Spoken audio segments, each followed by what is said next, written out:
You're tuned in to Altered Geek. Yes. So back to what I was saying. Cats look like a freaking nightmare hellscape. People are going to have like fever dreams about it. It looks. I can't believe they thought it's a good idea to come out the same day as Star Wars, though. What studio's producing it? Doesn't matter. It's going to fail. Yeah, let me see here. It's not enough to bankrupt the studio, but it's going to impact their financials something fierce. Like, is it Sony? Let's say it's Sony.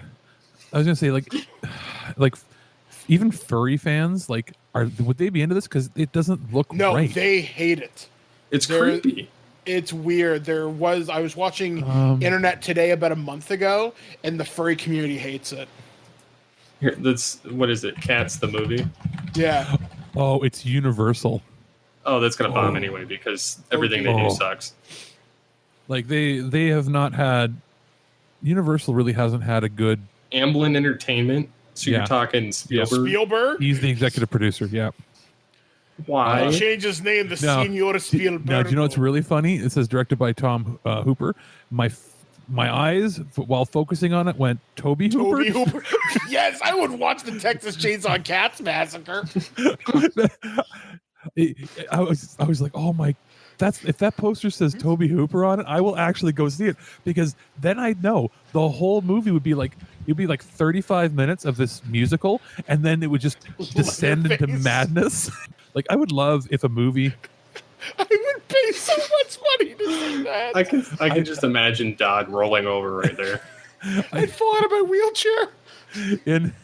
In high school, I remember in my film class. This is I'm 17, and my teacher goes, "All right, Alex."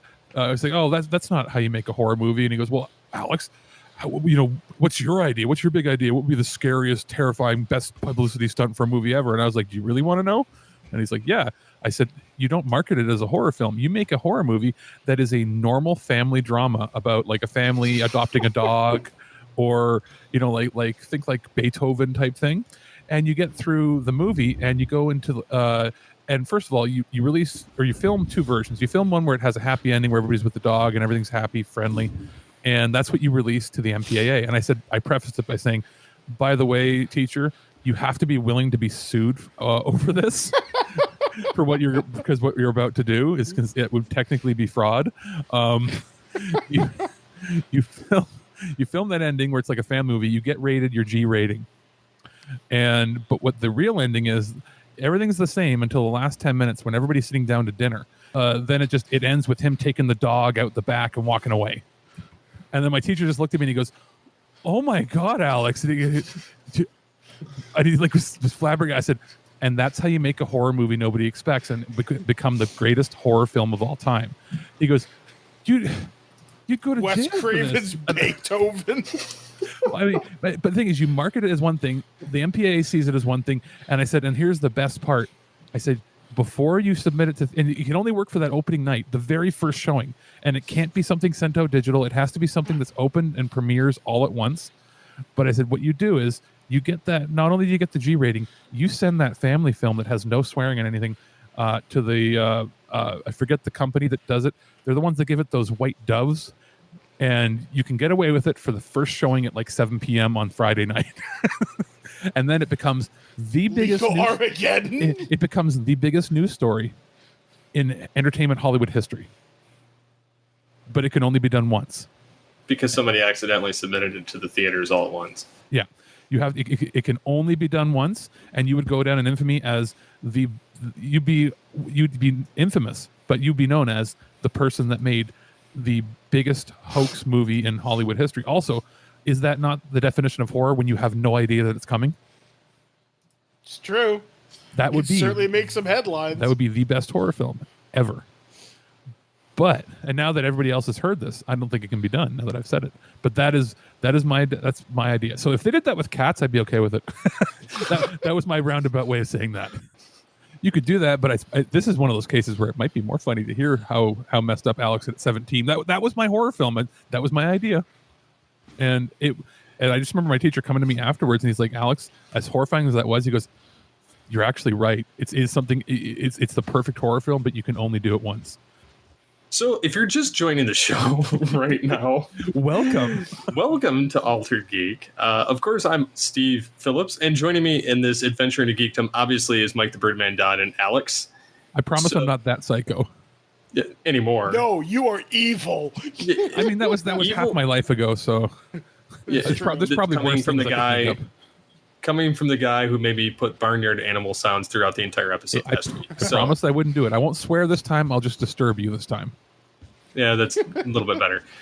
So, since we're talking about movie franchises here, and that was the question for last week, about, basically what do we think about movie franchises and all, are they trying too hard to create universes? Are some best left in the past as trilogies or things that, change the status quo either by misdirection in trailers or taking characters back to their corporate playgrounds? Especially this one would change the status quo. But you just it would destroy it.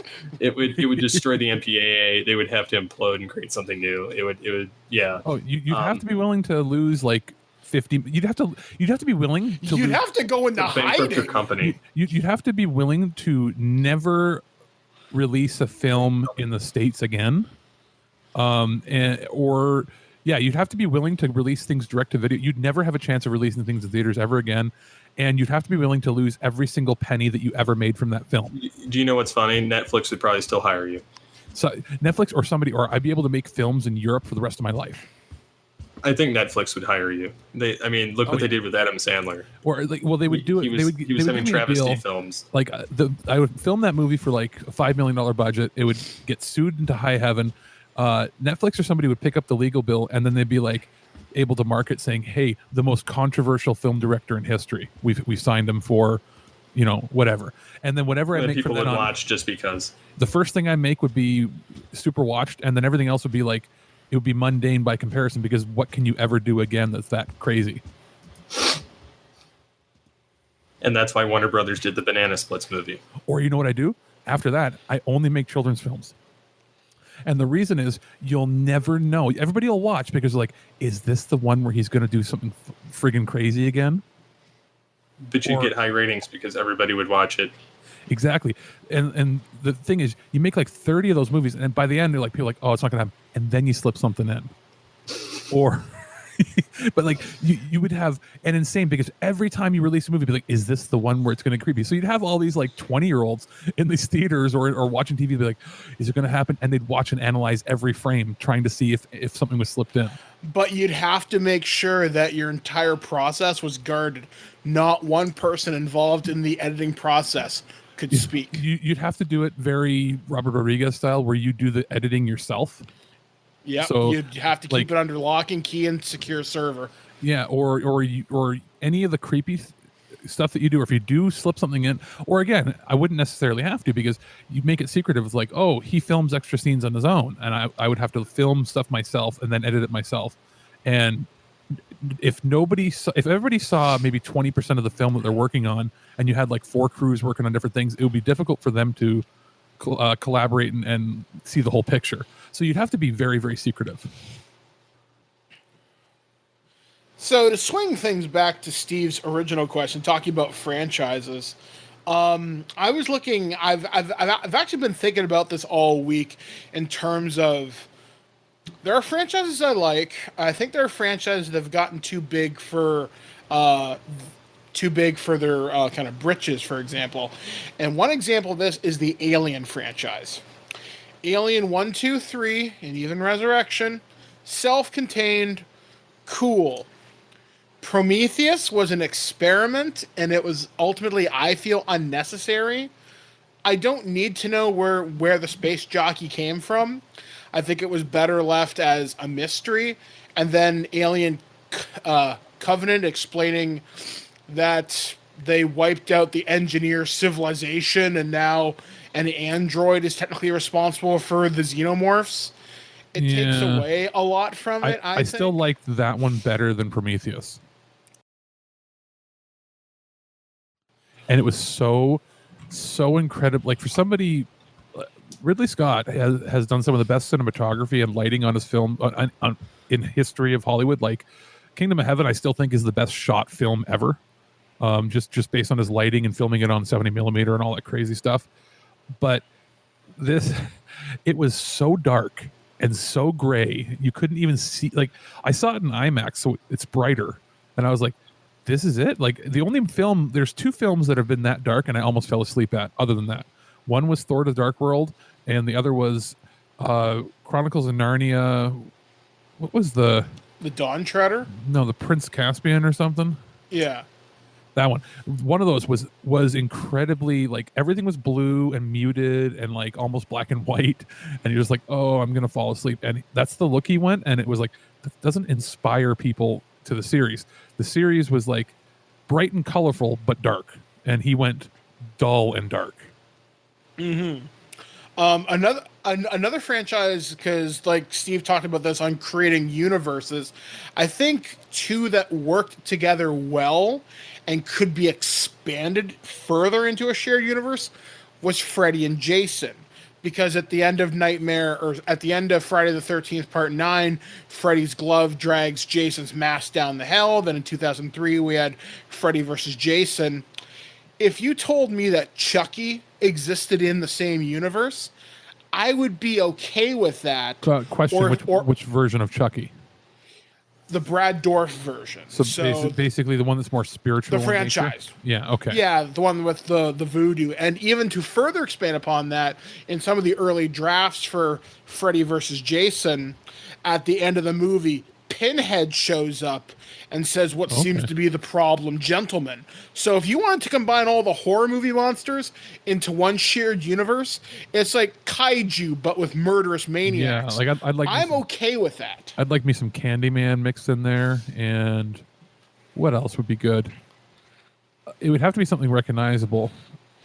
Maybe Pumpkinhead. I mean, you could go Leprechaun, but you could go. That would be so stupid.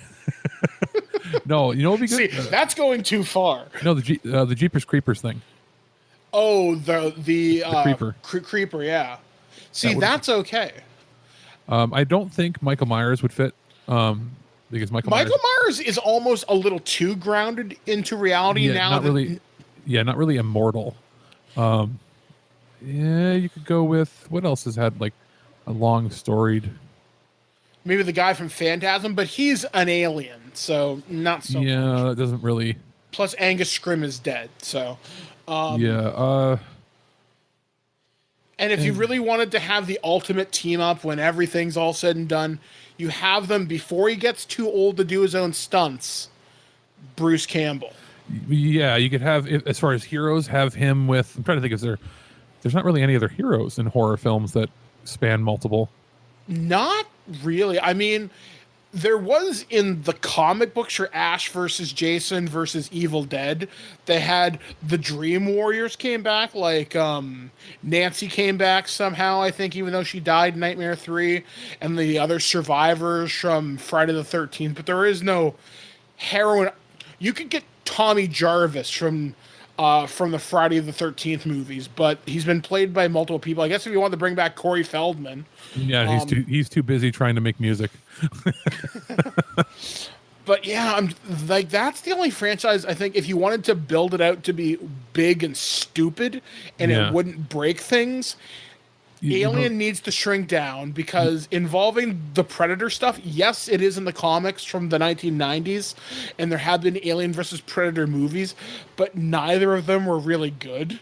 If you they had interesting ideas. If you really wanted to, and I honestly think it could work. It depends on the tone they go for, and it's going to depend on getting a few franchises together. But at one point, they were owned and released by the same company, and that would be doing a RoboCop versus Terminator. Yes, that could work as a good one-off. Because Orion is back, and Orion was the original release company for both. So, I mean, you could do it where it would because you don't even need. It would have to be where D-Day, basically D-Day has been pushed back. It keeps getting pushed back always in the films, right? Well, let's say it gets pushed back to a point where RoboCop exists, and you could make it where. You could literally make it where RoboCop is the protector, because RoboCop, being computerized, sees Skynet, the virus, starting to take over. Well, have you read the original comics? No. Okay, so you don't even need to change that much, actually. This would actually work. So it turns out Skynet sends back a Terminator to Detroit to kill somebody. I can't remember who. The Human Resistance sends back someone too. But it turns out here's what it is. The Terminators send back Terminators to protect RoboCop. The Human Resistance sends back a Human Resistance fighter to kill RoboCop because RoboCop's brain patterns is what Skynet is based on. So if RoboCop dies, Skynet will never exist. So when RoboCop goes to interface with a computer at some point, Skynet copies his brain patterns and becomes self-aware. The Human Resistance fails, and RoboCop gets reborn in the future as a computer consciousness who takes over a Terminator factory, rebuilds his body, joins the Human Resistance, and eventually destroys Skynet, goes back in time to stop the Skynet satellite, and then the human history proceeds as normal, and RoboCop just has a nice life, and the Terminators never exist. It was pretty cool. This book came out in 1991, I want to say. Do you know what else? I was thinking it's a weird combo, but I would like to see it personally. And the franchises, like we saw the Turtles and Batman animated movie, and that worked out surprisingly well. I think Turtles and Transformers would be, or Turtles and G.I. Joe would be interesting to look at. Well, funny you should mention the whole dynamic of mixing franchises. I'm going to read this email I got from Scanner51, and it kind of leads into that. He says, I want to say that the 3-person show last week was great. A real roundtable discussion took place, and that was cool. Some days ago, someone on Twitter said that they didn't like certain characters crossing over. He didn't need to see Batman and TMNT meet. I know I, along with TFG when Mike defended that series, I also commented on that these crossovers are kind of cool. The JLA He-Man was okay. He-Man versus Injustice was okay. Lately, I've been reading Rangers, Justice League.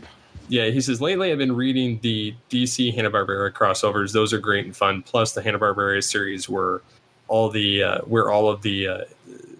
Hanna-Barbera characters crossover was great too. The DC Looney Tunes was some of the best books in 2017. And he says, who would you like to see crossover?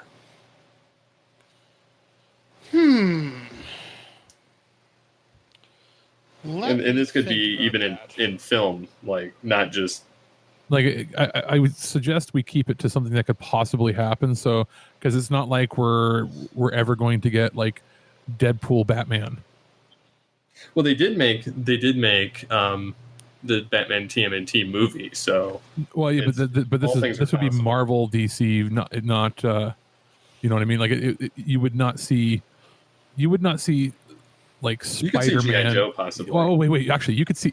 You have a better chance now of having Spider-Man appear in Justice League in the movies than you do of having him in the MCU. So yeah, especially after today's news. So that's what I mean. So yeah, like they said, we're gonna make a shared universe and it's gonna suck. Yeah. Getting out of the realms of comic, because the problem is comics have so many crossovers as it is. Let's think of like franchises that are big. Like, okay, I would anything sci-fi that has like multiverses involved. Like, how freaking cool would it be if the Stargate SG-1 team went through a Stargate, they were hit by lightning or whatever magical shit happens in some of those episodes, and they end up on a ship, and as they walk out, it's the Enterprise. Or better yet, they end up in a galaxy far, far away a long time ago. Yeah, or that would work too. But like, think, I don't know, because I don't know how far Mike's in. Mike, were you at the part in where the replicators show up in? The last episode I saw was where they found them on that nuclear sub. Okay, so the replicators. What would happen if the replicators merged with the Borg? Like or the Daleks or the Cybermen. Because there was like Star Trek from IDW had a ton of crossovers. Like there was Justice League and Star Trek. There's a few other ones like they work well as far as because it's got to be things that are realistically able to happen because some companies play nice and some companies don't.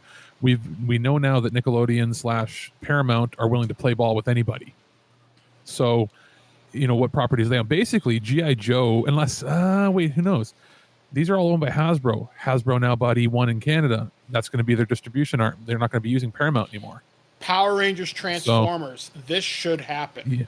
Yeah, Power Rangers, G.I. Joe. Power Rangers Transformers work really well. Yeah.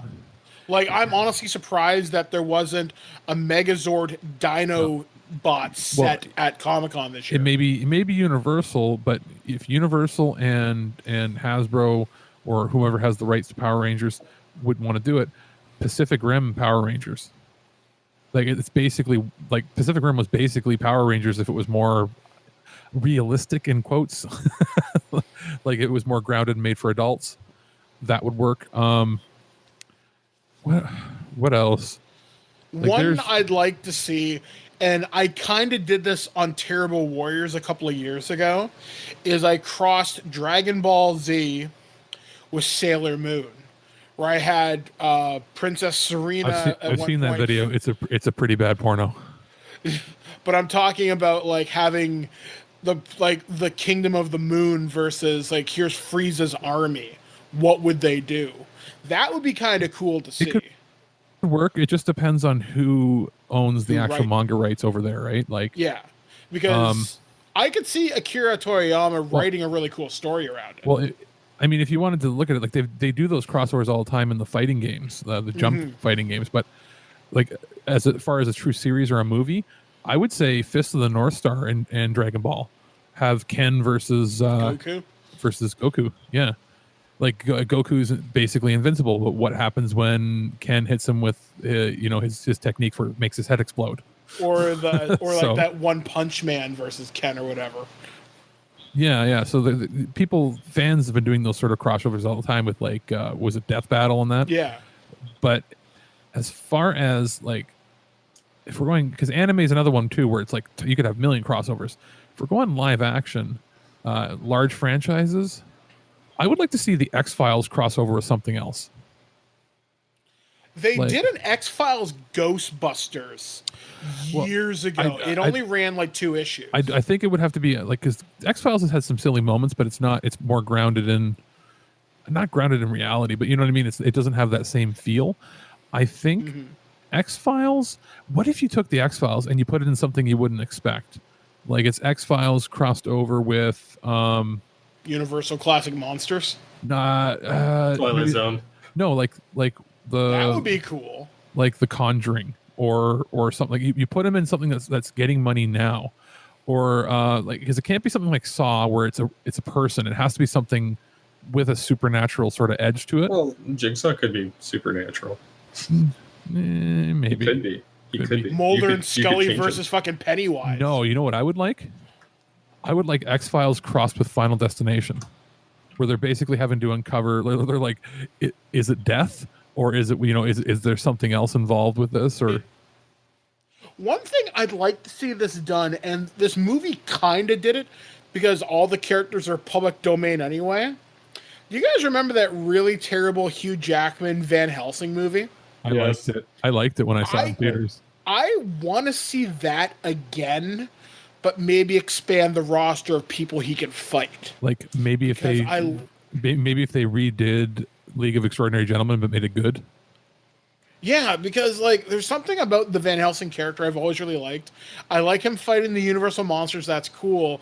Maybe revisit my idea of fighting like other monsters. Like literally, if you had a descendant of Van Helsing and he must destroy Jason Voorhees, why not have Van Helsing? I'd pay money for. Why not have Van Helsing team up with Sherlock Holmes? That would be cool. That I never quite thought. Like basically they have their own, like, it's you could make it fish out of water story where they're transported in time, and it's like not like in the 20th or 22nd century or anything. You transport them to modern time, and they're basically like they acclimate, but they're running like a detective agency, and there's like supernatural aspects to it.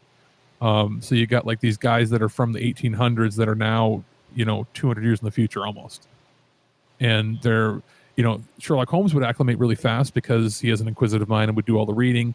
Van Helsing would adjust to the weaponry and learn the lay of the land. And then you'd have to have maybe one or two more people. So who else would be? Watson. Well, Watson would be there, obviously. I guess you'd have something public domain. Maybe get I guess it would be like League of Extraordinary Gentlemen, because you could get like Alan Quartermain, or you could get Invisible Man. Like Tarzan. That'd be ridiculous. You could be like Defenders of the Earth, only not terrible, or just as terrible. I love that show. What I love is that I thought they made up Lothar, because in that cartoon, I'm like, Lothar. I'm like, who? He just looks like a normal dude. I'm like, why does he look like a normal dude? What? So Lothar is real? Yes. Oh, what's funny is I saw that on real? Saturday Night Live. They made fun of it. They're like, Lothar of the Hill People. Oh no, he's real, and they changed him because he's extremely racist in the first couple versions. He's a savage from Africa, is how he's described, and he's drawn like full on minstrel caricature, and it's pretty bad. Because remember, it's a comic strip from the 20s and 30s, right? Then they made some changes to him, but like even back then, they always said that he was a good person and loyal and this and this and this. But like a lot of the comments were like, yeah, he's loyal, but he's a savage, and it's like, oh. Does anybody own the rights to the Phantom character right now? Yes, I think it's King Features. I think the Phantom should make a comeback. Well, you could have done a crossover, the Phantom and the Shadow. You could do one with all of the bring those characters back. All the ones from, like, I think King Features owns most of them, and they've pimped out some of their releases to Mill Creek before. But the Phantom was that Universal that put that out? I think so. I'm pretty sure it was. So there's a few of them. And the best fucking tagline for a superhero, not just okay. One of my favorite superhero taglines is "Your friendly neighborhood Spider-Man," but honestly, that just sits above that. The Phantom, the ghost who walks. That is awesome. So, and I'm sorry, King Steve, I swore, but I'm sorry. That line is so cool. That's the first time. And I was genuinely trying too. I'm sorry. He's excited. Let him be excited. I love the Phantom. Even Phantom 2049, which is admittedly is a terrible Super Nintendo game, but yeah, the Phantom, the Shadow. Okay, Flash so they own Flash Gordon. They also own Gordon, Mandrake the Magician. Who? That would be cool. Yeah. But I'm thinking, I'm surprised King Features hasn't been trying to get their stuff off the ground, because I thought they were public domain. No, they still own the copyrights. They licensed them out to other comic. I think it was Dynamite and a few other companies have done them in the past. But they have Flash Gordon, Mandrake the Magician, the Phantom. They own Popeye, but you're not mixing Popeye with that. Okay, so here's what there's a bunch that they still own, but like you're not putting Betty Boop in there. That's not going to be any fun.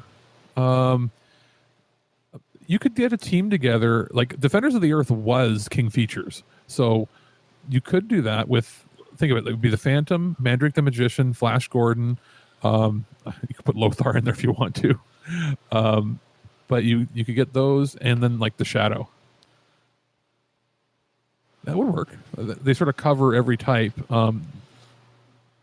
There would be inevitable people like saying, "Hey, Mandrake the Magician, isn't that just like the Sorcerer Supreme?" Sort of, but he wears a top hat and he actually does magic. And he's got a pimp ass cane. Yeah, but you could do those films. Like that would be.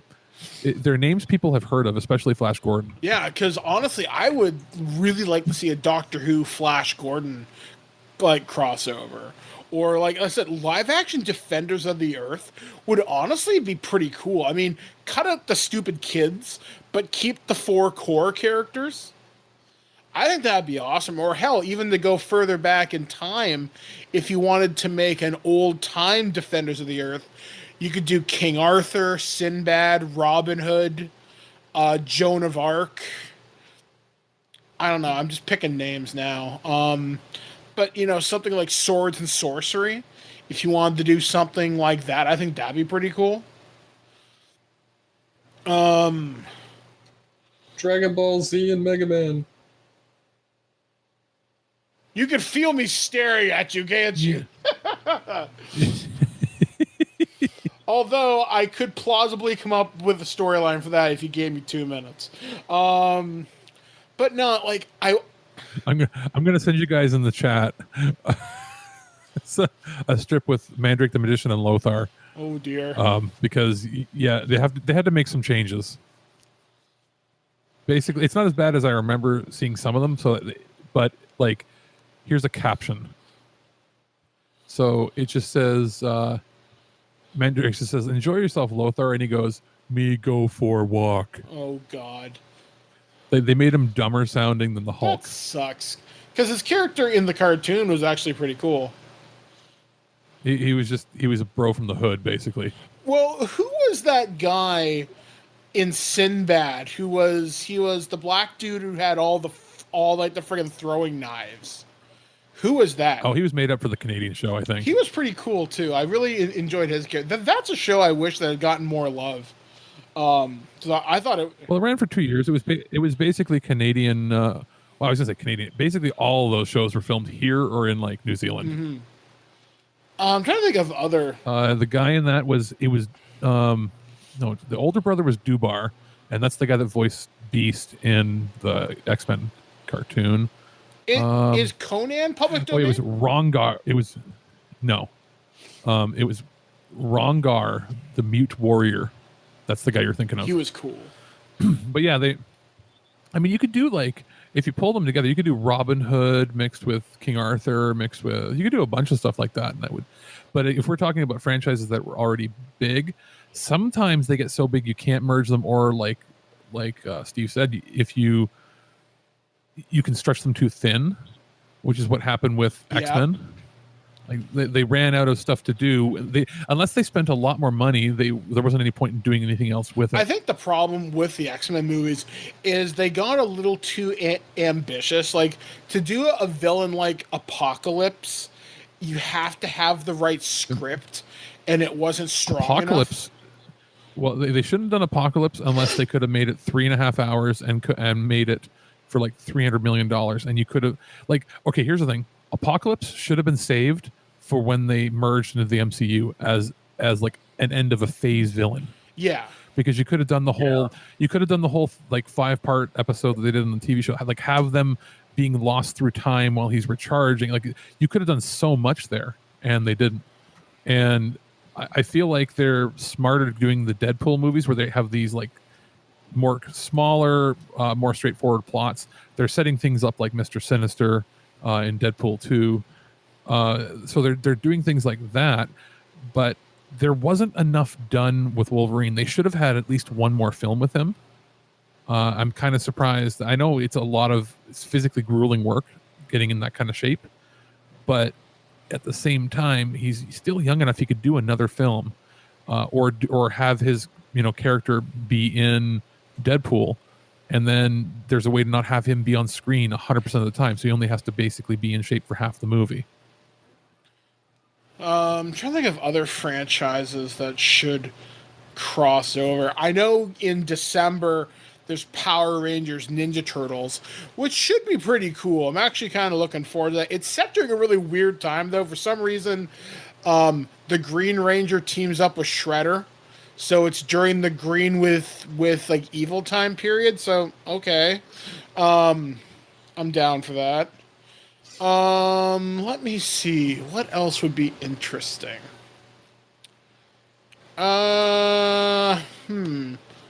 Beetleborg's Hellraiser.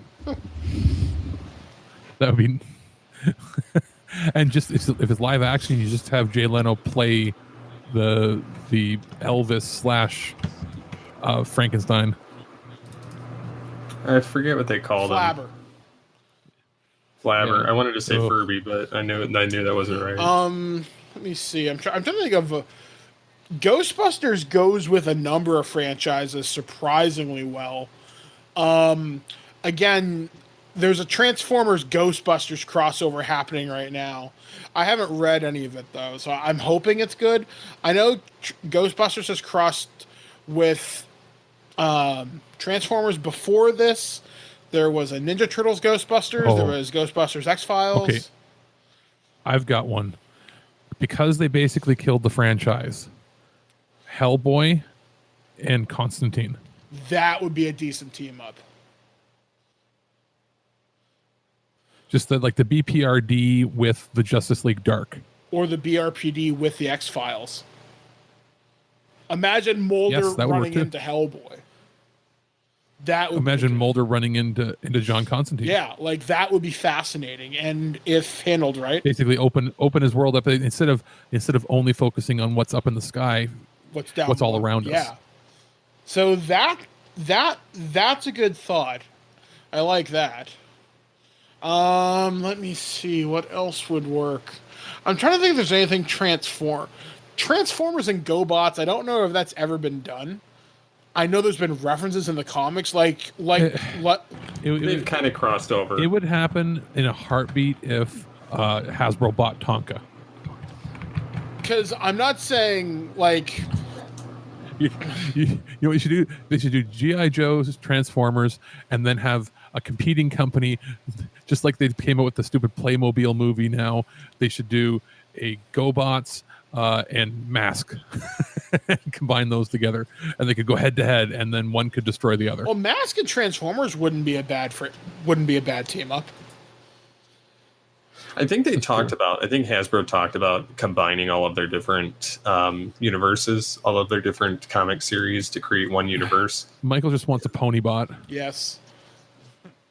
DJ Pone 3. You never know. I'm trying to think of other things that might be interesting, because one thing that might work, but I don't know, the world isn't set up for it, but I like the politics of it. If you could take the politics of Game of Thrones and insert that into D&D, but that's just taking a theme out of something. Like Tyrion Lannister is not going to last very long in the Forgotten Realms just because. And Daenerys Targaryen would try her dragon shit, and some ancient dragon's going to kick her friggin' ass. Or a lich. Well, you could put Westworld and put it in the same universe as The Matrix, RoboCop, or The Matrix, something like that. That would work. There's The Matrix and Terminator work surprisingly well together. Yeah, I'm trying to think of in my brain, I'm thinking Harry Potter and something else, but I'm trying to think what else would complement weird thing. I actually had this was something I came out with when I was in college. I was sitting at a lunch table talking with some of my nerd friends, and we got on the subject of Harry Potter, and I was ranting about Transformers because of course I was.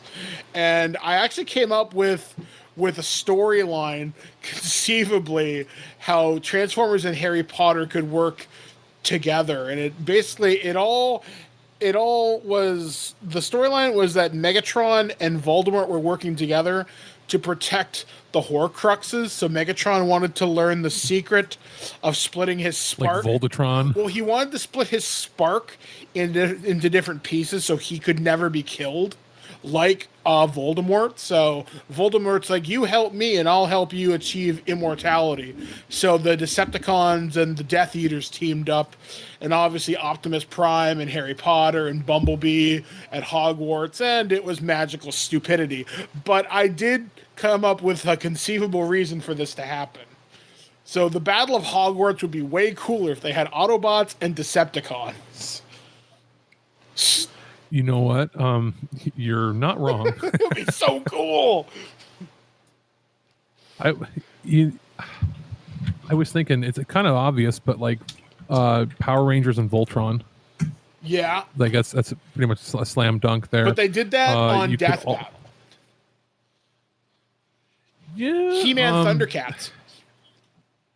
Lino and He-Man working together, so you have Mumra and Skeletor fighting each other or something like that to team up against Eternia or Thundera or something. Evil Lyn teams up and tries to get the Eye of Thundera. I don't know. Or you could just do Scooby-Doo and literally any franchise. The fact that it worked with Supernatural surprised me. Well, and isn't there one with Weird Al now? Yeah, Weird Al and Urkel and somebody. I saw another piece online just recently about Scooby-Doo. He's crossing over all these really weird things. It's like they don't even care anymore. They're like, people will watch whatever we put out. And for the record, I hate Scooby-Doo. My God, do I hate him with a passion. But what about Scooby-Doo? So do I. But like RoboCop Scooby-Doo dog. No. And while we're on that fact, Steve, you're going to have to bleep this one, but fuck Yogi Bear. I hate him too. I went on a rant on Twitter. I wanted to fight him with nunchucks. No. Okay, how about Flintstones Scooby? You know what? That could work. If you had Scooby-Doo either go back to the past or the Flintstones come to the future, Fred Flintstone has to work together with them to get home. That could work. Their spirits are haunting where Bedrock used to be or something. Yeah, and they're like, "Hey guys, you need to help us get back to our time or help us get back to our bodies." And Fred, Velma, and Daphne are like, "Okay." So that could conceivably work. I'm surprised that hasn't happened already. Hell, we've had the Jetsons in WWE, so anything is possible. Hell, you can cross wrestling with a surprising amount of properties, and pretty much anything. It works with diminishing return on results. I think G.I. Joe, like a G.I. Joe cartoon movie with it's already been done, like Sergeant Slaughter, right? So you could introduce more wrestlers as Joes. Yeah, I'd kind of like to see them revisit that again, actually. Because that would be kind of fun. And if they wanted to get kids into it again like they used to back in the 80s, I don't see why they couldn't. But I guess it's all up to Vince and marketing now. So, yeah, because I think like we're saying a lot of these because they're not so big that companies wouldn't consider it. But like you really can't do like in live action movie form Batman with anything that's not from DC. Like they would just never allow it. You know what could work, because it's worked in comic form before. They had a Batman Spawn series that came out in the 90s, and that was interesting.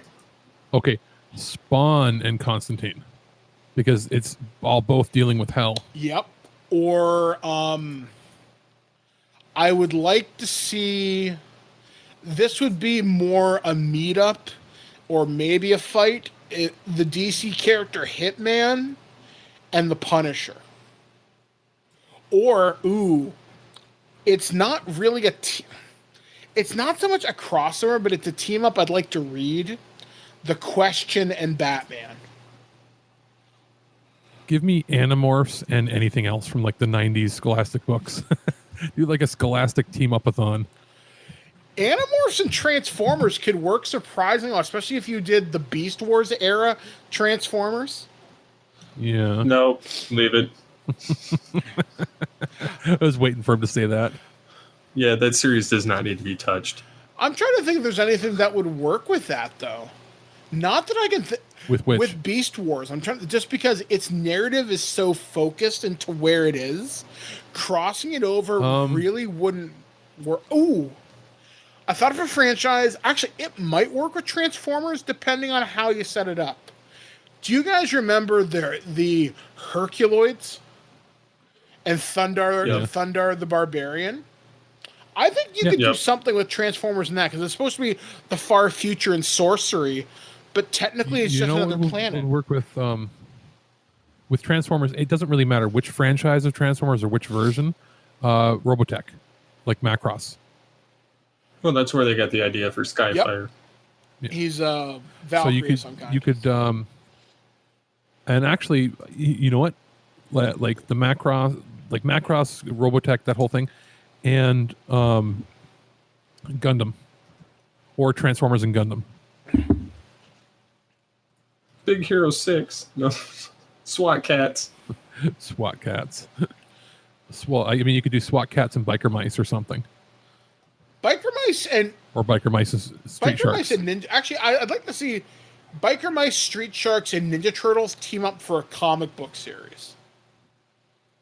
You could do a lot. I think a lot of them are owned by the same people too. I would just like to see like Troma's Toxic Crusaders, Toxic Avenger used in something. It would be difficult unless you just went with the kid route, like from the cartoon show versus the NC-17 movie where he crushes people's heads. I thought of something weird. Again, going back to the Ghostbusters but it could be a really funny tongue-in-cheek comic book. It wouldn't work in live action. Maybe animated. Ghostbusters Beetlejuice. Yeah, because what if Beetlejuice had to act as a guide to the Ghostbusters to the afterlife? They're like, well, you're not supposed to be here, but I guess I'll help you if you help me, sort of thing. And if you got Michael Keaton to come back and voice Beetlejuice, that could be kind of fun. Back to the Future, Jurassic Park. Back to the Future is a franchise. I'm surprised how long the comic book ran. And Back to the Future Doctor Who, even just as a one-shot, could be fun. Back to the Future, Bill and Ted. Yes. Doc Brown, Bill and Ted. That could be just... Like, that's the thing. Like, these crossovers don't necessarily have to be epic and world-spanning to be fun. And I think that's the idea, because I know with the original feedback, because Steve's referring to a thread on Twitter that happened like a week ago, that you don't necessarily need to see it, but sometimes it's fun to explore ideas. Okay, here, I got one for you. Rambo, Die Hard. Okay, are we talking Rambo First Blood or Rambo First Blood Part 2 forward? Part 2 forward. Part 1, well, Part 1, the original plot had him killing himself. I was going to say, yeah, he went crazy. So John McClane and John Rambo team up. Yes, for whatever reason, there's something that happens and it's just too big. Like McClane is stuck in a, basically it couldn't be a building. It would have to be like a fortified island or like a small town or something. You know what? Yeah, that and could he's work. like, and like they both happen to be there for something, and like, it would have to be like an army. Like, okay, they're off in Guam or someplace, and a foreign army invades or they invade Puerto Rico and take it, and they got to get it back because there's a nuke. I thought of a live action crossover, which I think if you got Michael Bay behind Michael Bay doing the action portions of it, and if you got the right director doing the live action, or at least the character development side of this, Fast and the Furious, so that over-the-top car action, vehicle action, and Transformers. That would be cool, but I think what everybody wants to see, and it would be insane for the amount of people on screen, would be Expendables and Fast and the Furious. It would be every action person ever, except for Chuck Norris, and even then Chuck Norris is in one of them. So, but say that could be interesting. Yeah. Or if you did, again, grabbing the people from Fast and the Furious to do Mask, Universal Soldier RoboCop, where the RoboCop is the future of the Unisol program. Interesting. I like where your thoughts going with this. They're large enough franchise, like Universal Soldier, not counting those 2 TV movies, which were hilariously bad. I think one of them had Gary Busey in it, which tells you something. But you get Dolph Lundgren back and Van Damme back, and Peter Weller. They find out the Universal, Peter Weller, and the Unisol program has, the Unisol program was a military program that was shut down. And then OCP picks and they're the it only, up. and OCP secretly had picked it up in Detroit, and you can even set it in the same world where in like present day, where RoboCop itself, like the first, let's say 2 movies are canon. I don't think you really want to count the third or the TV show and anything, like, even though they're still considered the same continuity. But the first 2 films, and you have it turns out that like OCP has turned out the Unisol program into, and they've licensed it out to every major city. And so instead of dead soldiers, it's dead cops. It's cheaper than RoboCop. they're saying it's either dead cops, but how they've been marketing it is not dead cops. They're saying, oh, you can volunteer to be in the program. What they're not telling you is that they kill you to turn you into their, they actually kill you to do it. And what ends up happening is their monitoring software that the Unisols used ends up becoming corrupted, and then you got to get these guys that are non-networked and people that have been out of the system to get them out. So then you have Dolphin and Van Damme and Peter Weller's RoboCop have to go in there. And you could even tie that into Terminator by having the Unisol program end up turning into Skynet. I would pay some serious money to see this. Because all the tech from the RoboCop and Unisol program on human anatomy and thinking and everything become, fed into that the basis for artificial the AI control program. Yeah. Yes, and then it uses that basis for the RoboCop system to just factor out the humans and manufacture basically the husks that don't have any of the human brains anymore. You hear this, Dark Horse Comics or IDW or Boom Studios, whoever is holding the licenses? Those three would work really well together. Oh, and obviously Time Cop and Time Cop and Terminator. That actually would be kind of again, I hate to use the word fun, but I could see that working. Because yep, that would work with that, or even RoboCop. Like the Time Cop works with a lot of things. Time Cop's a series I wish had gotten more love and attention than when it did, because the first Time Cop's great. The second one not as good, and I think there was a third. There might have been a direct-to-video. The second one had, I think, a limited run. Wasn't that like Jason Scott Lee or something like that? It? Yeah, it was one. That or the guy from. Is that the guy from Iron Chef? Mark Dacascos. No, it's Mark Dacascos. It was, yeah, it might have been Jason Scott Lee or Mark Dacascos. I can't remember who it is. I mean, you could do a double Dragon Street Fighter movie crossover because they were both terrible. The Crow crossed with something. I think they've made that movie like so many times that people don't care anymore. I'm thinking about The Crow and Constantine would work. The Crow and the X-Files would certainly work. Oh, no, the Crow and Ghost Rider. They're both Spirits of Vengeance. That's clever. That's actually remarkably clever. And if you had the right... And actually, Ghost Rider and Constantine works too. Or Ghost Rider and Hellboy. Man, Marvel, come on! I would see. It takes money and risk, and nobody wants to do either of those anymore. Which is unfortunate because, and you also have to have the right creative script to go with the two. Because I never thought in a million years I'd see Power Rangers Justice League. Because as far as I'm concerned, Superman can kick the crap out of the Power Rangers, but for some reason they can stand toe to toe with Wonder Woman. So. Figure that one out. So I don't know. I'm trying to think of other franchises that have necessarily grown beyond their bounds. I think franchises that are at risk of doing it, as we've mentioned, for a lot of this episode, Ghostbusters is a franchise that could very easily overstep its bound if crossed with the wrong property. Transformers is at risk. I think even He-Man, depending. Because I don't know how the new series is going to handle, and that comes out in a couple of years with Kevin Smith executive producing. So hopefully he won't screw it up. It would be like really big as far as TV goes, and would probably do way better than you'd expect. Would be 90210, not the new 90210, not this reboot, this madness. Yes. No, 90210 Degrassi. Have a bunch of people from Degrassi go for a semester at, go to California.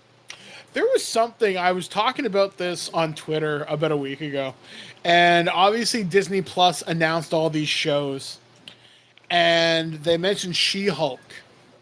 And She-Hulk, for those of you that don't know, is a lawyer. She's Jennifer Waters, and she's Bruce Banner's cousin. So she got a blood transfusion, is now an 8-foot-tall green lawyer.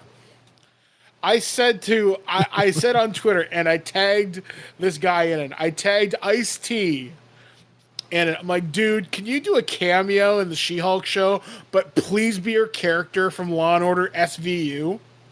And then people started jumping in on it. They're like, well, the Avengers did take place in New York. This means Law & Order would be canon with the MCU. Can we please make this happen?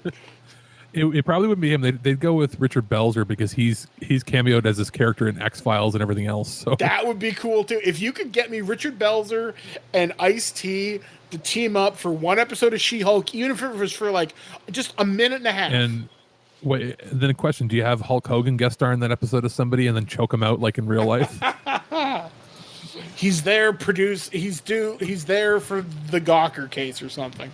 But still, it could be really neat to see other characters from other franchises, because like there hasn't been a character like the Richard Belzer character, Detective Munch, in TV ever. Because he was on The Wire, he was on Law and Order, he was on Homicide, Life in the Street. I'll look it up right now because there's too many. I think he was on Frasier at one point. He was on Arrested Development, I think. Like, he's crossed into so many different universes, which means technically they're all connected. So, in theory, Homicide, Life in the Street happens in the same universe as the X-Files. So, the aliens are coming for us. Yeah. So, I think he's in the Guinness Book because it's like Homicide, Life in the Street, 119 episodes as that character. Law and Order SVU, 241 episodes. Homicide the movie. Law and Order, the regular one, 4 episodes. Arrested Development, X-Files, The Beat, Law and Order Trial by Jury, The Wire, 30 Rock, Jimmy Kimmel Live, not as him the actor, as the character. So the real world is part of this continuity, apparently. Like the world we currently live in. It's so ridiculous. Unbreakable Kimmy Schmidt. A Muppet version of him appeared on a Sesame Street sketch, which is credited to being real.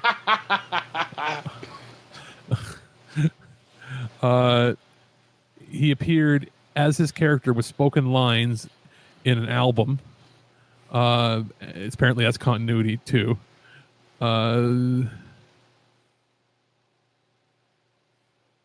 Anyways, he's mentioned in Luther, the British BBC show, and it was confirmed that character is in the continuity of that British BBC show with what's his name?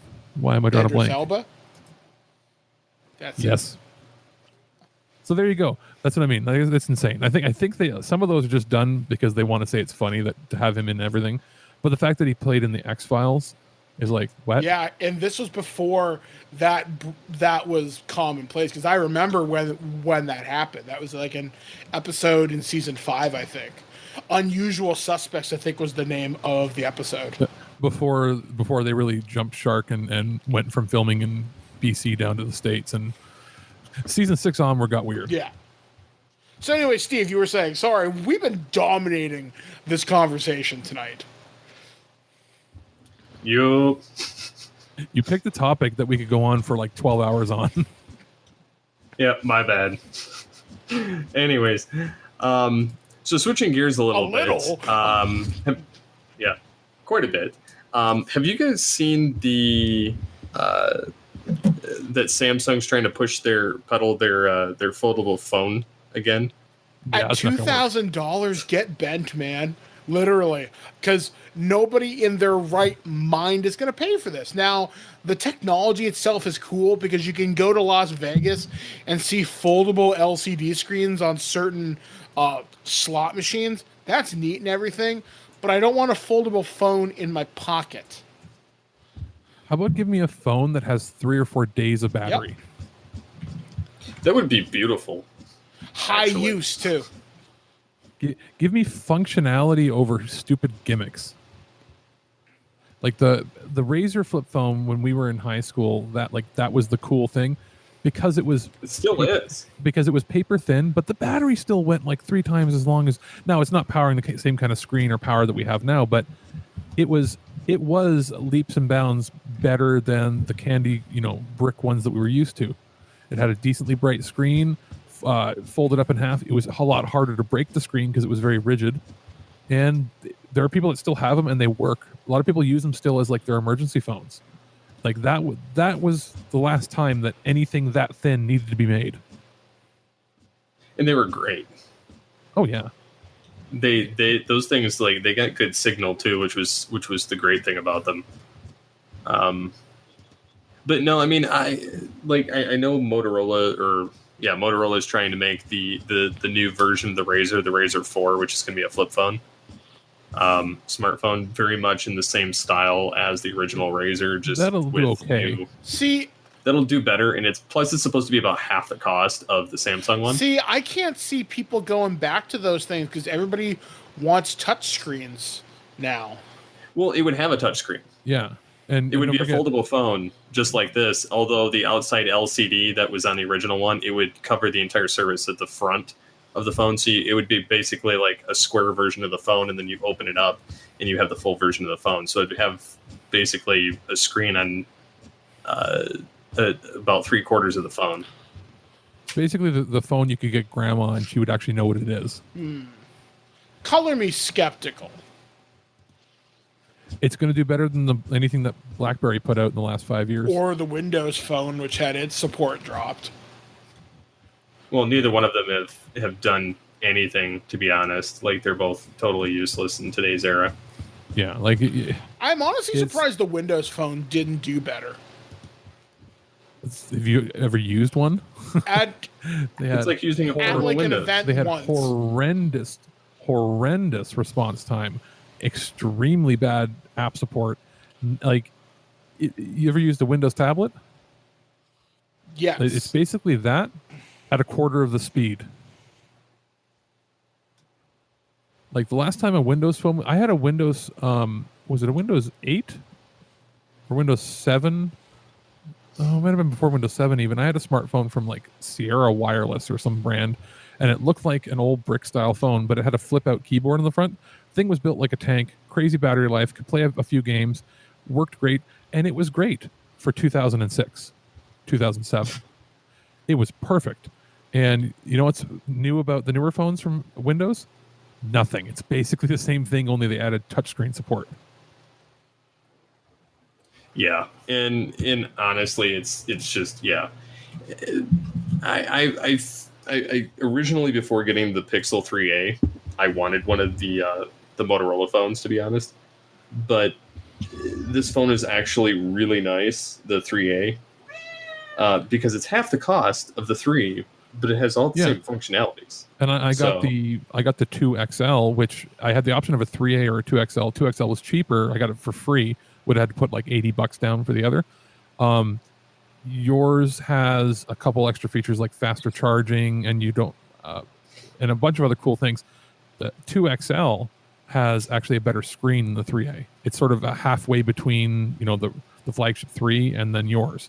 And I wasn't a big fan of it being no headphone jack, but then I realized, you know what, that means it's waterproof, and there's a bunch of other stuff. So like, I'm liking the interface being super clean too. When you go to a third-party company, a lot of times they have different bloated crap that they put on it. And which is why I like the Pixel phones, because they don't have all that garbage. Yeah, and I don't know about, and yours should have it too. I think yesterday they pushed out Android 10. Yeah, I don't have it installed yet, but I know before you install it, do you use any Google like wallet or like banking information that you use to like tap payment or anything on there, like through NFC? No, I mean, I have Google Pay on there, but I don't use the NFC feature. Okay, then you're fine, because I updated mine and it completely broke support because the apps aren't updated yet to work on the new standard. So when you go to tap payment and you turn it on, it goes, we can't see your SIM card, so we can't process payment, even though everything else is fine. And I looked into it and I'm like, oh yeah, the everything is more secure, but it's going to be a week or two or more till banking companies release new versions of their apps that are able to actually use that security. So I was like, well, damn. But other than that, like it looks and feels the same, except the major feature that you might like too is there's an option in your settings to set the system default to dark mode, where it turns all the backgrounds dark. Any app that has that support makes it darker. It makes the contrast better, and it uses less battery because it doesn't illuminate the pixels that don't need illuminating. Yeah, I have had that feature for a while. Yeah, I'm saying it's standard. It's like one of the main things they're doing right down. And I really like that feature. It's a nice feature though, to be honest. And then of course we have 27 years of Batman the Animated Series. Cool. Because kind of surprised that, you know what, knock on wood, I'm kind of surprised that more voice actors aren't dead when you start approaching the 30-year mark. And it's not like they were kids when they recorded. No. Well, I mean, you still have a majority of them. It's just, Exactly, Michael Ansara's pretty much and the one that played Commissioner Gordon. Yeah, I was gonna say, I wasn't trying to jinx it or bring it down, but like a lot of shows when they're approaching that, like if you look at a lot of shows from the 80s and early 90s, a lot of these voice actors are either like 65 plus now. So, we're gonna get to a point where they have fan expos and we're like, oh, half the people can't show up anymore because they're no longer around. So it's kind of cool that they're all around to record features and stuff for when they release new DVD sets and that, because I think they just came out with one for Batman the Animated Series. Was it this year? I think it comes out next month. No, they had the Blu-ray already earlier in the year, I think. But the next month is the Batman Beyond one. Yes. Yep. So yeah, it's always cool when those people are still around and they can go promote it and or in the case of many of them, they end up showing up again for those new animated features. Which is great. I love hearing them show up on things from time to time, just because it's a nice nod. So one other thing that I was going to have us kind of talk about, don't know how long the conversation will go on this, but we'll see. Some things that basically discussing how podcasting's changed since we first got involved with it and what we enjoy and dislike that's changed over that time. Well, it's a lot harder to get noticed now because everybody and their goddamn cousin has a podcast.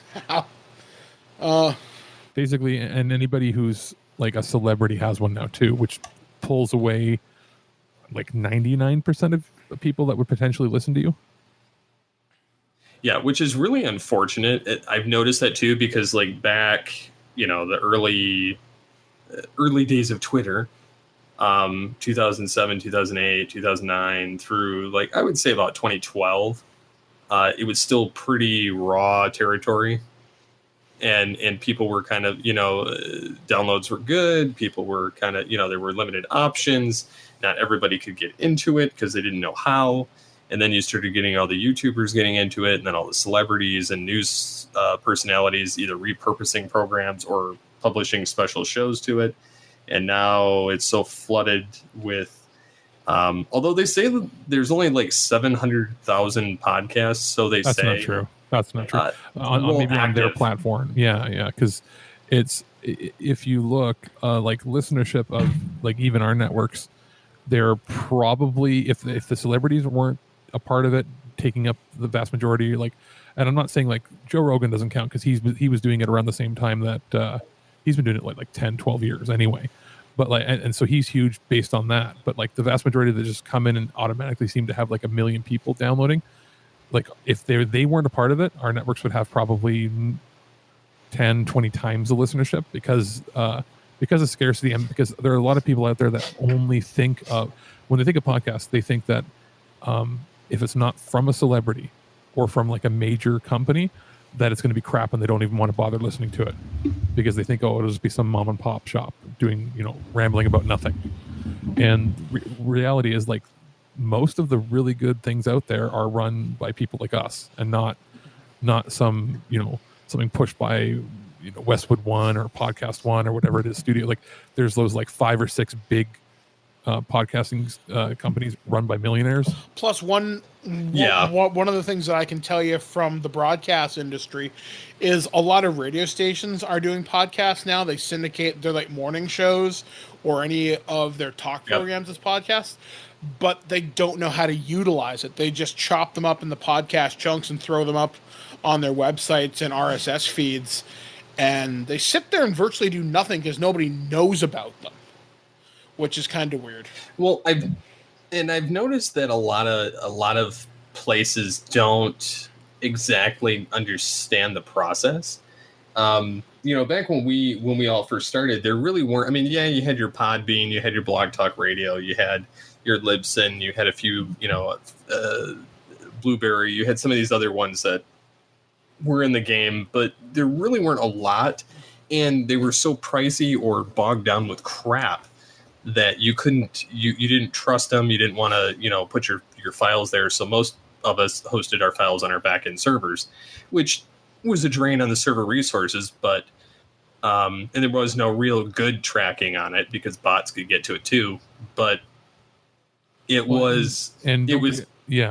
But also back then, most podcasts people were putting out for bandwidth concerns were mono and like 56 or 64 kilobits per second. So like most of them were under like an hour. So you were downloading only like 20 megabytes. So it wasn't too bad. We're in the days now where people like, again, Joe Rogan and other large podcasters are doing 2 to 3 to 4 hour shows per week. Like they're doing 12 hours of podcasting a week and releasing them at, in stereo at 2 or 3 times that data rate. So you can be downloading from one podcaster, you could be downloading 300 or 400 or 500 megabytes per week. And depending on what your data plan is, you would definitely not want to do that on your phone. You'd want to do it over Wi-Fi. Yeah. And, even when we were starting out, like half of our programs, we were going well over an hour. I mean, this show lately has been going over that. But that was one of the reasons why I started listening back in the day, because you wanted something for the commute that could be with you all week. You get 2 or 3 shows, and that could last you the whole time. Yeah, and that was the great thing about it. And we used to do some shows that were like, anywhere from like 2 to 6 hours, depending on what the topic. Oh, Comic-Con coverage? Wasn't there one that was like 6 hours or something? Well, no, Blanchard did one. It was like something, one of the Comic-Cons, like New York Comic-Con or Toy Con or something. Yeah. And anyways, he was on Radio Free Cybertron for like their 13-hour live stream. And I was like, nope. Because they were like, I think I was like invited, and I was like, yeah, I'm good. No, and I remember him releasing one that was 5.5 hours, and was it Star Wars or something else? But it was Star Wars. It was one take. There were no cuts. There were no breaks. Yeah, it was Star Wars. It was Movie Week in Review. We did I want to say we did 2 episodes of it. We did one that was like the prequel trilogy and one that was a sequel trilogy, and that's when we began, and it was Dodd, myself, Blanchard, and I think Kevin. And we were doing like these. Well, halfway through, we lost attention, and Mike was like being dead serious, like on everything, and like trying to pull us through the Wikipedia page. But that's because it had to end at exactly 5 hours, 24 minutes, and 38 seconds because there's some hidden meaning in that form. I don't think it was that reasoning for that one. I think it's just the conversation genuinely was going through that long on the episodes, when in actuality they probably should have been either a cut for time, like trimmed down drastically, or separated by episode. Whenever I program a show, you just go 30-minute hard limit per movie, and you can just say we're approaching 5 minutes for this. What else do you have to say about it? Yeah, and we've done that with some things, like the top 100 will have our say on that character and then kind of move on, so that it's not like 30 minutes on one character. But it would we were still learning at the time, but at the same time, like we get so bored, we were sitting there making fun of him on Facebook. That was so much fun. Oh my god, that was somewhere there's a catalog of that. I just don't have that conversation. I remember what happened because he's like, what are you guys doing? Like, because we were not even paying attention. Yeah, because we're like going, yeah, in the background, and we're just laughing, and he's like, "What is so freaking funny?" Blah blah blah. Like, just starts losing it, and then because I don't think I made it through. Like I've listened to. There is a podcast that I listen to on the well, not on the regular. It's a monthly podcast because some people still do that where it's only one show a month. And what they'll do, it's what is it? The Retro Gaming Roundup. They've been doing it. Oh, I think they're at 10 years now too, and they have different segments. Like one guy that works for them, I think he works for NASA as an engineer at some point or something. Sounds like a real hick from the South, but like sound voices can be deceiving of how intelligent he is. But they have different segments where it's like 5 hours, but they have chapter breaks, and you can actually see. It's like, oh, if you want to listen to 45 minutes, they'll have on hardware on how to repair a pinball machine or how to repair a certain computer, and they'll have 45 minutes, and then you can jump to another spot that's like, here's our top 10 round table on this type of thing in gaming, and then you can jump forward, and they'll have like 12 or 13 chapters, and it'll be a 5.5 hour podcast released on the first of the month every month. And I do like having those and that might take me a week to get through, but it's something you still look forward to. And that's something you can't do on radio, and that's something that, like you said, Mike, the radio stations aren't taking advantage of, is the ability to have free-form conversations or long-form things. That you could do a 14-hour podcast a month if you really wanted to, and put chapter stops in it where somebody could just click a button and jump to wherever they want. I find one of the things that I've noticed, it was a feature on iTunes, I think it still is, when you I guess you just mentioned it, where they talk about doing chapter stops. I find a lot of podcasts don't take advantage of that. It's because the vast majority of them upload an MP3 format, which doesn't support it. Yeah, you have to upload it. Some people do it for compatibility. Yeah, which is fine. The platform that we use auto does MP3, and I don't believe there's an option to do anything else. No, otherwise I would have been. There is an option. When you go to edit you can add, but that will only chapters work on their website or app. It doesn't work. I did it for the first time we used Spreaker, but it's not useful to 99% of people that won't be listening through that method. So it's no point in doing it unless that's the only way to listen. Yeah, and majority of the platforms though don't support AAC, which allows you to do that in the first place. Yeah. It's basically only iTunes that does it. And if we had not moved to a podcast hosting platform, and we had still been doing everything the old-fashioned way that you guys had done for like 11 years, before we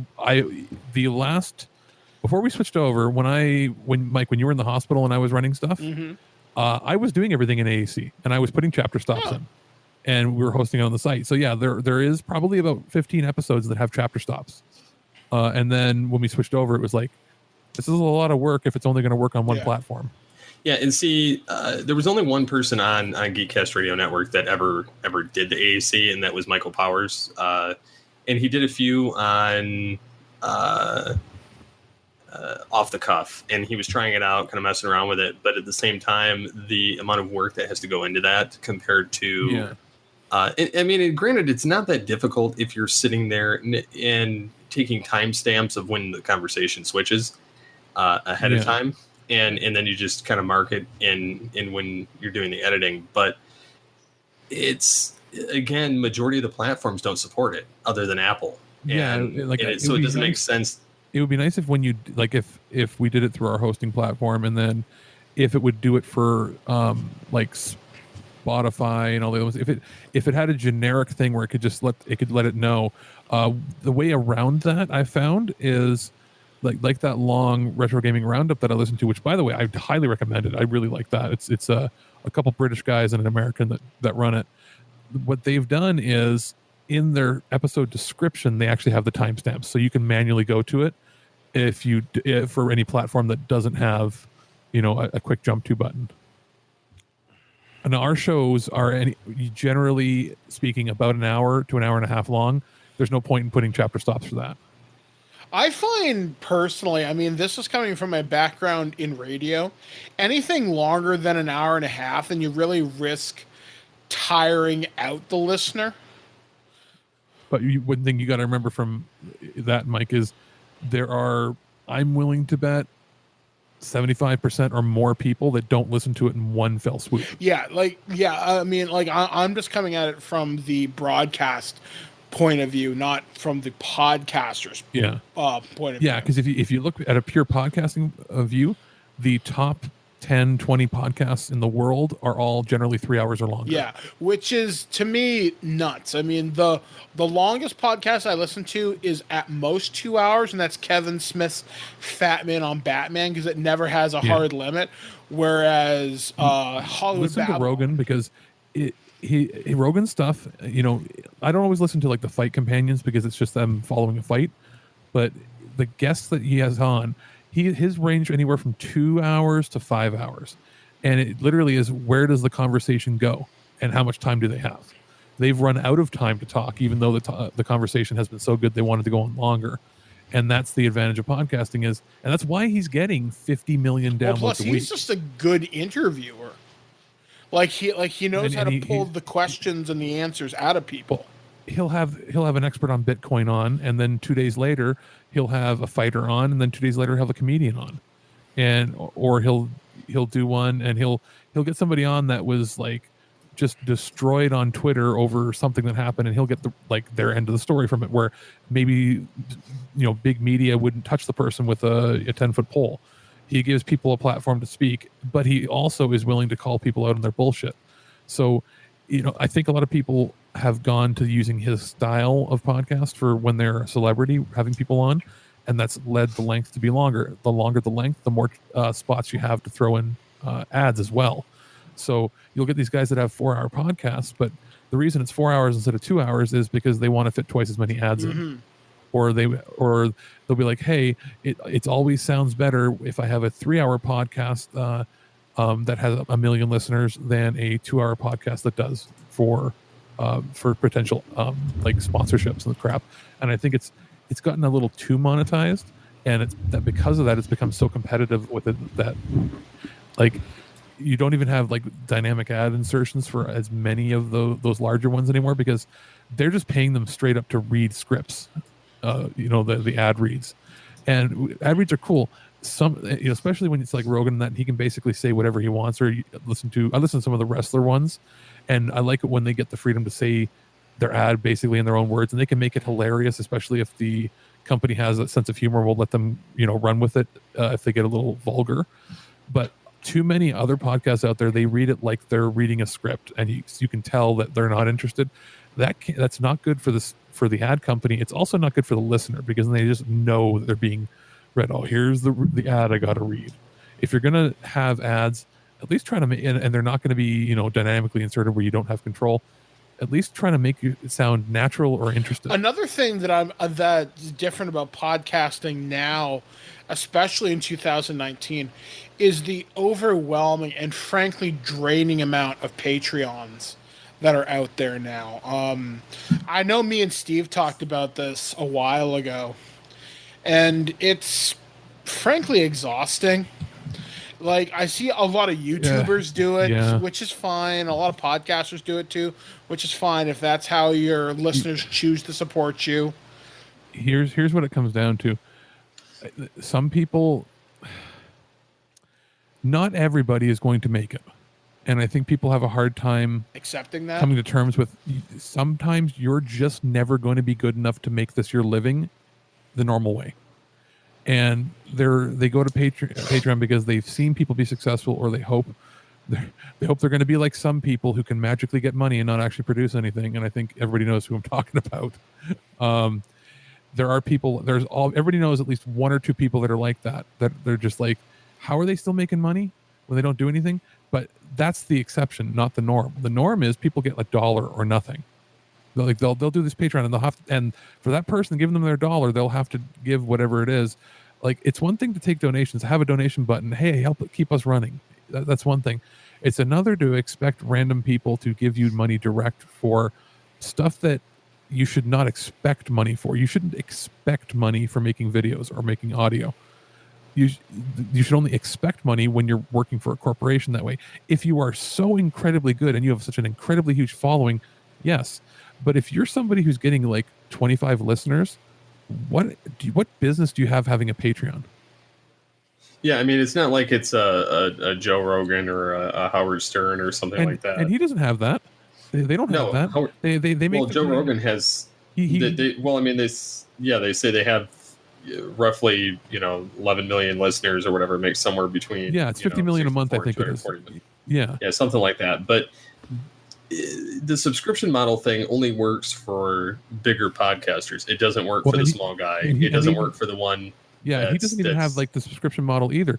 He does, and his is unique in that he doesn't put any ads in the middle of the show. He reads all his ad reads in the first 5 minutes, and that's it.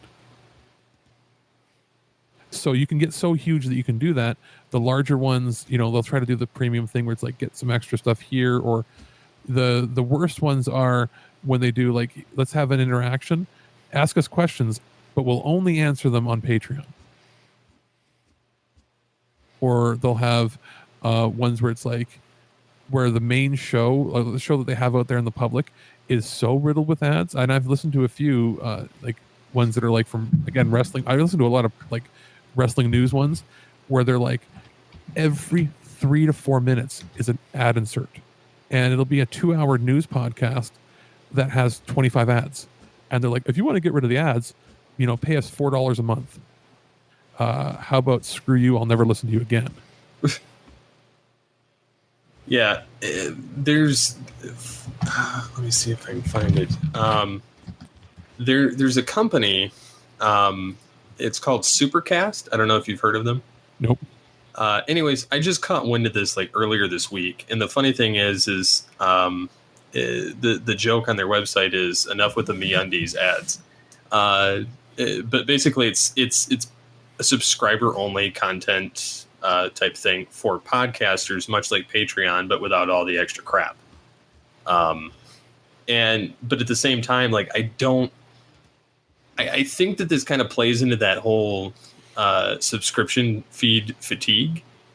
Like, I don't think, when you have so much content to consume, I'm not saying that people don't want to support their favorite, programs or whatever, or donate some money here or there, but I don't think they want to pay a subscription plan to keep listening. I think that's pretty much going towards, your Disney Plus, your Netflix, your Hulu, your Amazon Prime, and things like that you're getting that area is dead. Like, let's be honest, like Sirius XM, that's dead. Like it's not going to survive. Yeah. If you listen, podcasts are advertising it now. They're pushing a lot of money into that. Well, why would the reason you paid for it was to get Stern and people, because they would get celebrities and famous people on. Every famous person has a podcast, and guess what? They invite all their friends for free. So and guess what else they do? They can have their own platform, and then they can own it, and then get all of the money, not have to spend it on all these different things. You have ones out there that don't even do ad reads, that these are rich people that do it at like comedians, and that they'll do it as advertising for their shows, basically. So the only ads you're going to get are where they're going to be next week for a tour. It's great. They don't have to go on local radio to promote their stuff. They have their built-in fan base. They promote it on Twitter and on there. And then they're not beholden to any shareholders. So they can say whatever they want, no matter how crass or off color it is. They can say what they want, and if they lose subscribers, it's on them. They don't have anybody they have to be paying off or have to deliver a certain deliverable to. And which is, the reason people went to satellite radio in the first place, the subscription model, was it's like pay cable. You can say whatever you want. Well, the reality was you couldn't say anything you want, because look what happened to Opie and Anthony. You couldn't say anything. You could say a lot more than you could on regular radio, but you couldn't say anything. And then what ends up happening? They end up starting their own podcasting networks, and they get just as many, if not more, subscribers, because they have the freedom of saying absolutely anything. You can say anything you want in a podcast, because true freedom of speech. It can be. There's people that have hate speech podcasts out there, and they're not being shut down because they're allowed to say what they want, because nobody forces you to listen. And they're not going to have nearly the same listenership. They might have like 3 crazy people listen to them and believe what they say, but they have the freedom to say what they want. And you're not going to get that anytime where you're, working for a big corporation or trying to aim for that, big audience that used to be on radio. The thing is, nobody sits down and listens to live radio. I think anymore. I'm the only one here that does. You're the only one here that does. I'll listen occasionally. But you work in it. Like, it's like you have connections because you know people, but Joe Schmo does not listen to the radio. I haven't listened to the radio in years. Like, I listen to the radio when I have no other podcast to listen to and I still want to have something on in the background. But with the advent of Spotify, there's no point unless there's a specific radio host or radio show you like listening to. I know, like, my mother doesn't really listen to the radio, but she likes the John Test show or the Alice Cooper syndicated show. There are certain things you'll listen to for a specific show, but guess what? Usually a day or two after they air, they show up as a podcast now with the exact same thing without any of the ads. So, like, there really isn't a point to listen to most of them unless you want to get, like, you can still win concert tickets and stuff from real radio, which you can't really do from most podcasts because of the live aspect of it. Yeah. And I'm kind of the mentality of, yes, I'd like to make a ton off of this, don't get me wrong, but I'm also not going to go to all that extra putting advertisement all over the place. Like, yes, I have dynamic ad insertion, but I'm not going to sit But do you want the responsibility? Let's say you do make it huge. Do you want that responsibility? Because people in podcast, because the internet has fundamentally changed the social fabric of basically society. Look at people. Me and Alex were talking about this in a private conversation a little while ago. Look at cancel culture. Something you said 10 years ago, you might as well have said 10 minutes ago, and it can destroy you. Yeah. You want that responsibility? I've always, I don't care. I've always been, even like on the internet in like 2001, I never said anything online that I wasn't willing to say to somebody's face. And if I say something vulgar or crass or off color, that's exactly how I would say it in person. So I'm not, I don't go out there. I've never ever gone on somebody's like video or made a comment where it's like, you see all those comments like, you should just kill yourself, or you should do this, or you make a racist comment. I've never done that because it's not something I would ever do in person, or just do because it's not the person I am. So don't say anything online that you're not willing to say to my face. And I like listening to podcasts, across the spectrum, from like super family friendly stuff to super crazy, vulgar, off color stuff. And I'm perfectly fine with listening to it. And I like that they all have audiences now. The problem with cancel culture is people get so paranoid, they're afraid to say anything. And then you're censoring yourself when it's like, oh, I'll lose money on this. It's like, you know what? The only way to stop that is to just is not to go further, but like, don't change anything about what you do, and people will simmer down because people get outraged over nothing now, or make things people make campaigns to shut people down out of nothing because they want the attention, and they want to feel that they've done something that everybody likes. I am a champion for this. This is shut down and this was horrible, and I'm the one that did it. That's it. That's insignificant thinking, and it's going to boil over. These sorts of things have ebbs and flows, and I'm not apologizing for anything I basically say because it's my opinion. I think cancel culture is going to get worse this year and into next year. There's gonna be a breaking point. Someone very big is going to say something, and it's going to be huge. And I don't know how it's going to end. Like, I've seen a lot of YouTubers' careers effectively get killed. They try and come back, and it doesn't work out so well for them, and you trend on Twitter. And it's funny. Back in the day, trending on Twitter was good. If you trend on Twitter now, you're either dead, you're in a controversy, or you're a Marvel movie. It's one of those couple reasons. And people say, "Oh, blame the millennials." It's a bit of everything. It's not like, because millennial is such a wide term. Like it's anybody born after 1980. It's like, well, not really, because people born between 1980 and let's say 1993, 94 are vastly different in how they think, how they grew up, and how they are than people born, let's say 95 to 2000 onward. Like if the way to basically look at it is, do you remember a time before the internet? If you do, I don't believe you should be in the same category as people that grew up not knowing anything but a connected world. And there's been a lot of changes socially in schools, in the way people parent. The discipline is different. Just the people's worldviews on morality is different.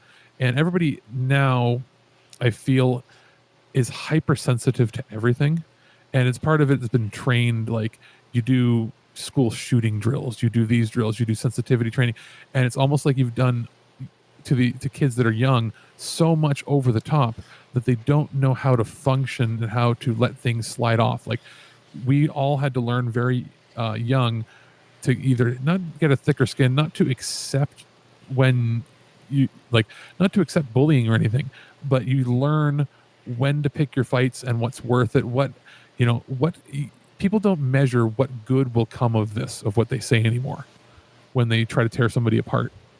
And that's not coming down against any movement or any one individual thing. It's just, think about what you're going to say before you say it, and think of what ramifications it will have. And if you're still okay having that happen, think about what good will happen from it. If it's only going to cause more trouble, what's the point in doing it if the outcome isn't going to be good? There's no good outcome from, having a Twitter meltdown. Yeah, basically know when to walk away from the keyboard. I mean, one of the things I've definitely, it's interesting now more so than any other time in history. We're seeing a cultural and a technological shift, and I don't know which way it's going to go. Are we going to enter a new era of hopefully enlightenment and acceptance and whatnot? I'm hoping there'll be social progress. On the other hand, this could go south so very easily, because people are dumb, panicky, and stupid creatures, and as the movie says, it. So I don't know how it's going to end up, and especially with social media and podcasting being so closely linked together. Hell, there was a story I saw this week. This is playing more on a paranoid fear than anything else. Someone used the deep fake technology to sound like someone's voice, like of a company, and scammed a company out of like $500,000. I think that technological based crimes are going to have to be cracked down on hard. And what I mean by that is, I don't mean like capital punishment or anything, but like doing like identity fraud like that should be like, oh, guess what? You have 20 years in prison, like hard labor prison. Like you've got to, like, it's like, don't even attempt that unless you have somehow know you can get away with it, because doing it, the culture of doing it for the lulls seems to be a big thing. The whole swatting and people and all that, etc. It's like if somebody swats, like, there's that one guy that I think he just got 20 years for the swatting incident where they ended up killing the guy's dad or something, or killing the dog, and the dad had a heart attack and all this. That case, that guy was I think it was 2 cases of swatting. I think he just got 20 years. And this guy looks like a wimpy weakling, incel, whatever you want to say, not going to do well in prison. I'll tell you that. It's a tough culture that you're not going to do well in. And those kind of sentences of 20 years are what you're going to have to do. And it's going to have to be like, it's going to have to be something that scares you into not wanting to do it. Because I think a lot of it, I'm not somebody who advocates spanking their kids. But I'm not somebody who's going to say you should never spank your kids. I feel like a lot of people, when you hear about a lot of the school shooters and a lot of people that do the swatting and all this, and people that have these, obviously sociopathic tendencies, you hear about their family life, and a lot of it is like new age parents, I'm saying in quotes, that, oh, we didn't believe in discipline. We would just talk it out with them. They didn't get punished. It's like, well, then they didn't have boundaries set. So they think it's funny to do something like this because, oh, it's no big deal. I don't get in trouble anyway. And then the police come and they get taken away. And then they're like, what do you mean? It's like, because the concept of punishment doesn't exist for a lot of people. Or the concept of self-discipline doesn't exist anymore in the same capacity. One other thing. Oh, so sorry, it's like, people need to learn to control themselves more than what they're doing. There's another thing that I wanted to talk about, and this is definitely, as YouTube and podcasting, as basically media has grown, one thing I do not like in particular, and I don't see a lot of podcasts that do it. I see this more as like a kind of YouTube thing. So I guess it kind of goes into that kind. Because a podcast can also be visual as well. I hate YouTube drama channels. I don't get the point of their existence, and I'm keeping I'm not going to mention names because, for Christ's sakes, I don't want their armies. Oh, those I can't name them, but I see them pop up in my feed. When I don't like it when somebody has a bunch of regular blog type YouTube channel, and then they cover one particular topic, and that one gets a ton of views for whatever the algorithm is, or it was a popular video, and they change their entire channel to be talking shit about one particular issue. There's a guy from the South, and every single video, and it pops up in my feed because I watch a lot of gaming news videos, every video is just stories about how terrible GameStop is. And it's like, that's your entire life. Every day of the week you make a different video about how bad GameStop is because you want to just get the views, not because you have any integrity or anything good to say. The algorithm. That'd be like me just complaining about Comcast all the time, like I used to do on Headshot. Like literally, but it's like if you had, let's say you had an average of a couple hundred views, and you got one video that had 10,000, you're like, well, guess what? All I'm talking about is this. My integrity doesn't have to exist. I'm just going to talk about this forever and ever and ever. There will be consequences. You'll say something that is a falsehood, and you'll get picked up by a lawyer somewhere for slander. Well, and it could be just that one episode. It resonated really well with people. With what you said, exactly. It's a fluke. It doesn't mean it's a repeat. Yeah, like there's actually a channel that I know Mike and I both watch. You said don't name names, right? Keep names out of it. So we both watch it. Daily Gaming News. There is far too much coverage of like Anthem fucking up, or pardon my language, or like it's too much coverage of Anthem. Like 2 or 3 games or game companies where it's like every day it's a story about them. Don't care. That's not important. It's like, oh, it's like if you're scrambling for just that story, it's a slow news maybe day. You don't need, you do not need daily coverage if there's not enough coverage for that, or find something else. Find a fluff piece to talk about. You don't need to only have like cover these things with the same negative tone every time or try to make a joke out of it. It's not a funny running gag as they try to play it off. It's like, I'll skip it. I don't even want to listen to it because like, who cares? Because you and every other news media site is going to say the same thing. Give me something interesting.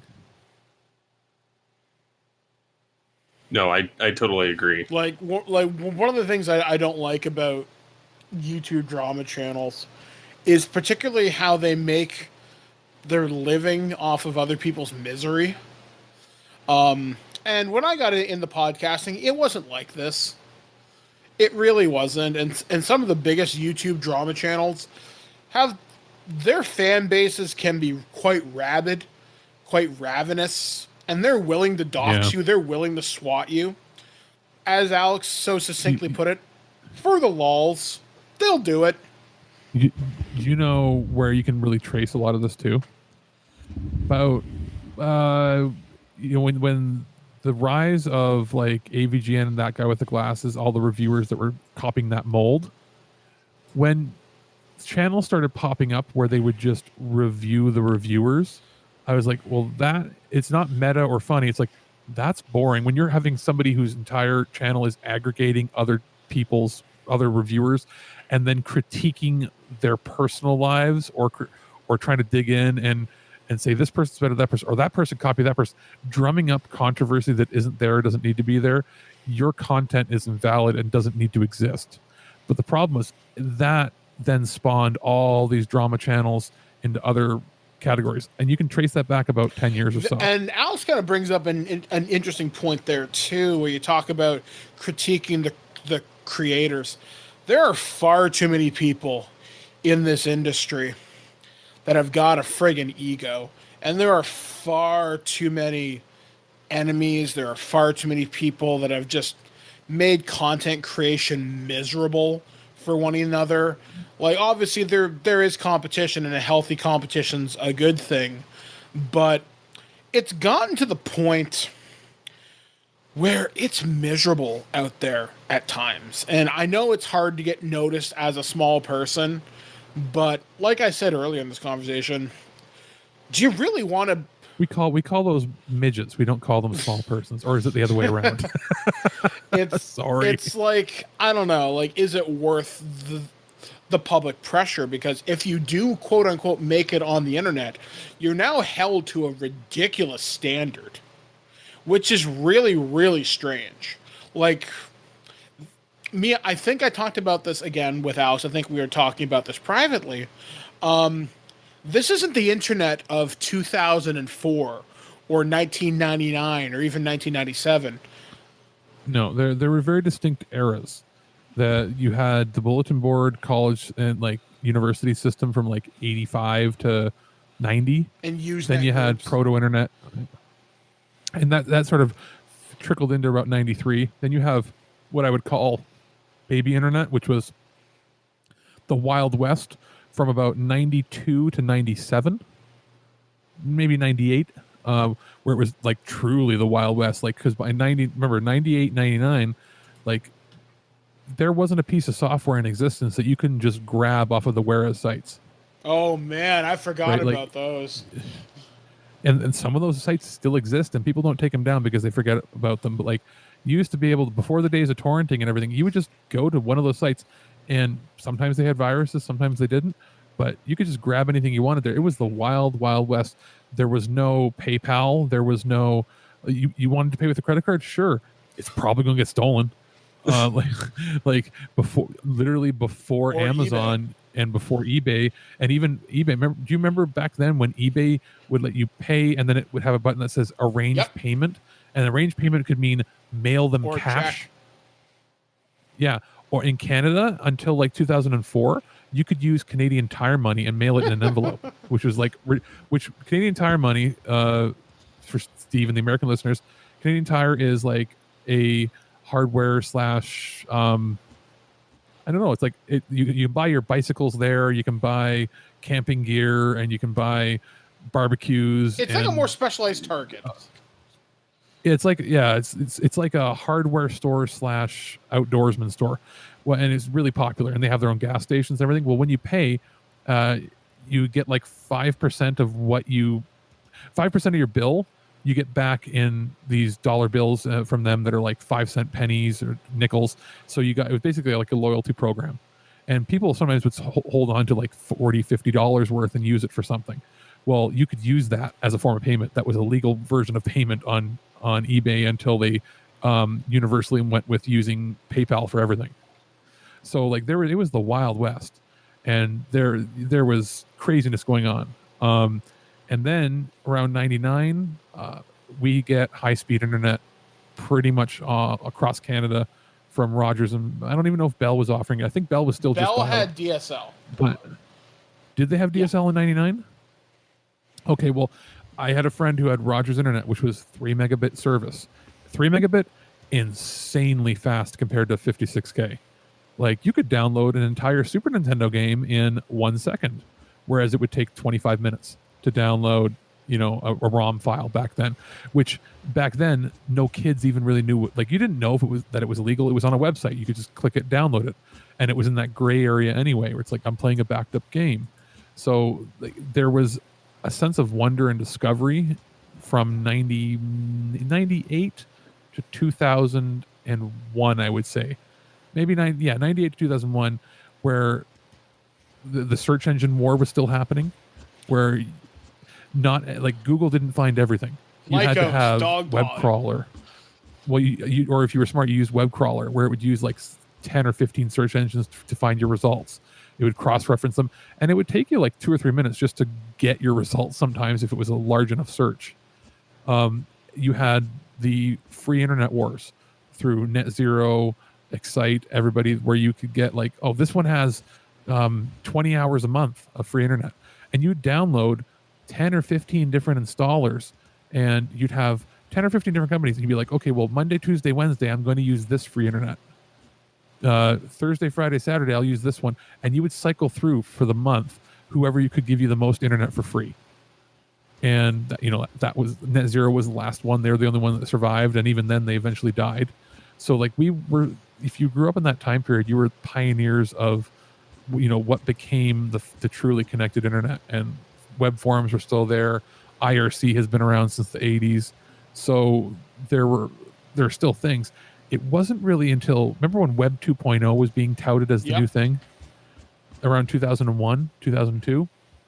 And it's like, for anybody that doesn't know what that is the ability to give comments on websites. That's what destroyed everything. Because before that, remember, Web 1.0 was all about having inline frames. How so like the left-hand side of your screen would be a section of a screen, and you could have things loading in the center of your screen. So you basically always had your you had your main page on the other side. Now it's all done dynamically through PHP and everything, right? But it was all about making sure every website had to comply to the web standards, because not every browser would work with it, or people had browser tricks to make things operate differently. There were secret websites within websites. There were scavenger hunts. There was a whole lot of crazy stuff happening in that time period. And it all came to a crashing halt when Web 2.0 came out. And it was like, wait, somebody can put a news article up and I can make a comment back and forth. It was like the concept of merging a conversation web forum, like a web forum / IRC chat into a website. Because don't you remember every single website had a chat feature right around then, even if it didn't need one? Yep. And everything had a guest book and all. Oh God, I forgot about guest books. If we search somewhere on free webs and on GeoCities, I probably still have something archived, because in high school around 2002, 2003, in my class, everybody had their own website. It was my website, and at the bottom of it, here's a website ring of all my friends, and you could click on all your friends, and you'd have pages about your friends and about your favorite things, and you'd keep your blog on there. Unless you had a live journal, because you were an emo douche. Hey, I loved live journal. I had that too before I had MySpace. Because you're an emo douche. Shut up, child.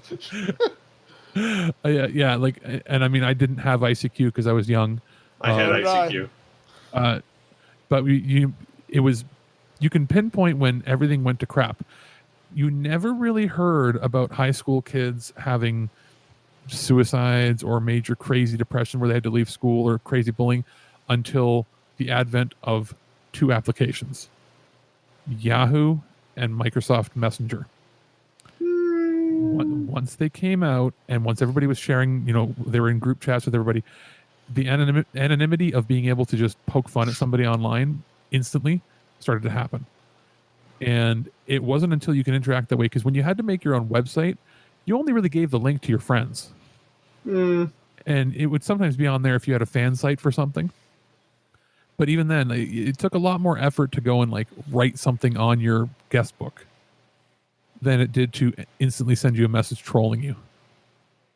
So I feel like around 2004, 2005 is when this stuff started really happening. Like there used to be chat apps in the schools. It was called Land School up here. And it was a chat app that was used, I guess primarily the idea was you could chat with friends or chat with your fellow students to help get tips on things. Well, basically, they ended up having to cancel that. They had been out for years. They had to cancel it the year that I was at the school, and that was school board wide, because we used it just to share video games like through the school, and like shit talk to teachers and do all that sort of stuff. Like we installed Quake 3 on the school server when they were doing a server update, so that every time the computers restarted, we could access Quake 3. That reminds me. There was a thing. It was a Microsoft program, and this would have been about late 90s to early 2000s, and it was called MS Comic Chat, and it would appear as a 3-strip comic book panel, and you would chat with people via these comic book avatars. Do you remember when that was a thing, when you talk via your avatar? It was similar to Yahoo, and there were other ones. Yeah, there was that. But I don't know. Like forums still exist and chats still exist, but They're highly specialized now. yeah, because I think MSN shut down their generic chat rooms a couple of years ago, and that was the end of the regular chats, right? The reason I brought Yeah. up the comic book chat, because it was the funniest thing I'd ever seen in my life. You'd have all these chat rooms from all across the world, like US, Canada, England, Australia, wherever, right? And 9 times out of 10, the first question someone would ask is ASL, age, sex, location.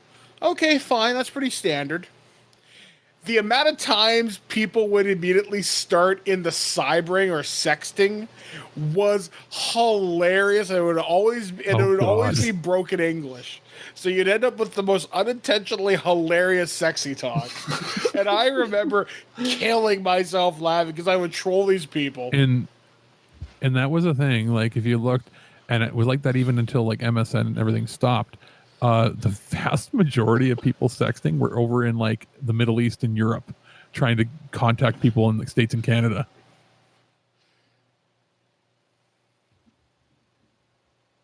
Do you remember any of those conversations? Oh God, I wish I could, but it was just really bad broken English, and it was always like, "You sexy lady." No, man, I'm a dude. Thanks. It was just so ridiculous. I'm gonna say you would never talk to somebody like that, and even if you did, that's asking for a 1 in a cosmological chance that somebody's gonna reciprocate that. Oh, okay. So, my school, well, we were fairly ahead of the curve in that we had a lot of tech savvy people because being in the tech triangle, basically we're in Silicon Valley, Canada here. For instance, the internet, like in quotes, the internet was tested here. The very first email was ever made and sent was sent from the University of Waterloo here. So like we had that pedigree. So a lot of the students here, you know, their parents worked for these big companies like Whatcom and BlackBerry and everything. Well, we had a secret website that purposely wasn't listed on like the Alexa rankings. You couldn't search for it. You just had, it was browncastle.net. It's been shut down, I find, since 2007, but it was from 2005 to 2006 when I was in my final year of school. It was basically where everybody from my school and the other schools in the region would hang out. You signed up. You had to prove you were a student by somebody else had to vouch for you. That was sort of the way to get in. But there were like 500 users, 600 users on there, and we were active all day. And it would be posting things like, what are the answers to this week's test? Or it would be like, it was like full on like sharing academic stuff, bad talking teachers, which teachers are drunk, which one's hot, that sort of stuff. But this is in the proto stages of, this is like before YouTube, so it would be like sharing real media RMVB files, real media variable bitrate files, or ASF. Remember those video files of like Chuck Norris clips or random porn and different things that would pop up, or weird people would like data mine Newgrounds and eBaum's World and like get videos before they were posted on the official site. They would take it from the server and we would have it first. And then somehow word got out that the website existed and there was some academic cheating going on there, which is very little compared to the rest. And I remember the school board issuing a statement: if you're on browncastle.net, blah, blah, you can be kicked out of school. Turns out you couldn't. They just were saying that stuff. But found out later on that that's around the time, like they shut down organically when most of us graduated. But other schools and other regions, they started doing stuff like that, having their own secret websites. And that's how people started really bullying people, was through like, secret societies or secret websites, that sort of stuff. And that's something that could only really exist in that time frame. And then you fast forward, everything current internet, like I guess Web 3.0, if you wanted to call it, is anything post Facebook and MySpace. When MySpace died and Facebook took over, the internet was never the same. Especially when YouTube came out after that too. And then Twitter. There were some ones that were like Twitter, though I can't remember any of them. That's how memorable they are. Basically when the microblog took over, and hell, You could get harassed via hashtag, and then anybody in the world can get at you. They don't even need to know your name. All they need to know is hashtag douchebag. Facebook will never die, even though the controversies, they're just too big now. They'll be a husk of what they once were. Young people might not flock to it, but it's always going to be like, there are people that view Facebook as the internet. Like, oh, that's the main site for the internet, even though it's not. Like, there are a lot of people that don't realize that the internet isn't a main site, but they think of Facebook or YouTube as the net. Twitter can die. Look, Vine died, and TikTok basically took over. It's and the same Snapchat, thing. yeah. You'll see things come and go. Instagram, Tumblr, they will go. There are certain things that are so ingrained that they will stay forever. IRC chat will never go away, just because based on design. And if IRC chat has not gone away in 35 years, it never will. Same with bulletin board, like basic. Like, there are going to be some forums. There are some website forums that have been running for 25 years. They're still going to be there forever. Reddit is a service that will never go away, just by design, what it is. There's a few others that was it Dig's gone. Stumble On went away. Yeah, that's gone. Get Glue's gone. A lot of other social experiment type ones that have come and gone. Tumblr's dying. Tumblr just got bought by WordPress, so you might see some kind of a resurrection. Yeah, it's not going to do well. They bought it for the tech. It probably won't survive in its current state. Other big websites will come and go. Like Amazon can't ever go; it's too big. eBay can never go; it's too big. Craigslist, I'm surprised, still exists. We have Kijiji, does the same thing basically. There are things that fall by the wayside, but there are certain staples that can really never go away. People are like, well, YouTube will get shut down. It's like, no, it doesn't matter how much money YouTube let's say they potentially lost money, they'll never shut them down. They just can't. It's too immensely big. Too much of the world's economy and marketing and just economy in general is tied into how Amazon, YouTube, Facebook, and by a lesser extent, Twitter exists. Hell, elections have been shaped by it. News is disseminated. But I'm talking like if you shut down 4 or 5 of those sites, if you shut down the 5 most accessed websites in the world, I mean shut down permanently, you could crash the world economy. So, when people say, oh, that's it, Facebook is done, or that's it, YouTube's done, YouTube's still not making a dime, it doesn't matter. They exist for the traffic and for the demographic information. And that's something that only existed after the third major wave of the internet came about, which is 15 years ago, when Web 2.0 was forming. Like, you don't see on websites anymore? Compliance to anything, because computers are so fast that even if a website's coded improperly, it'll still run. It might run slow.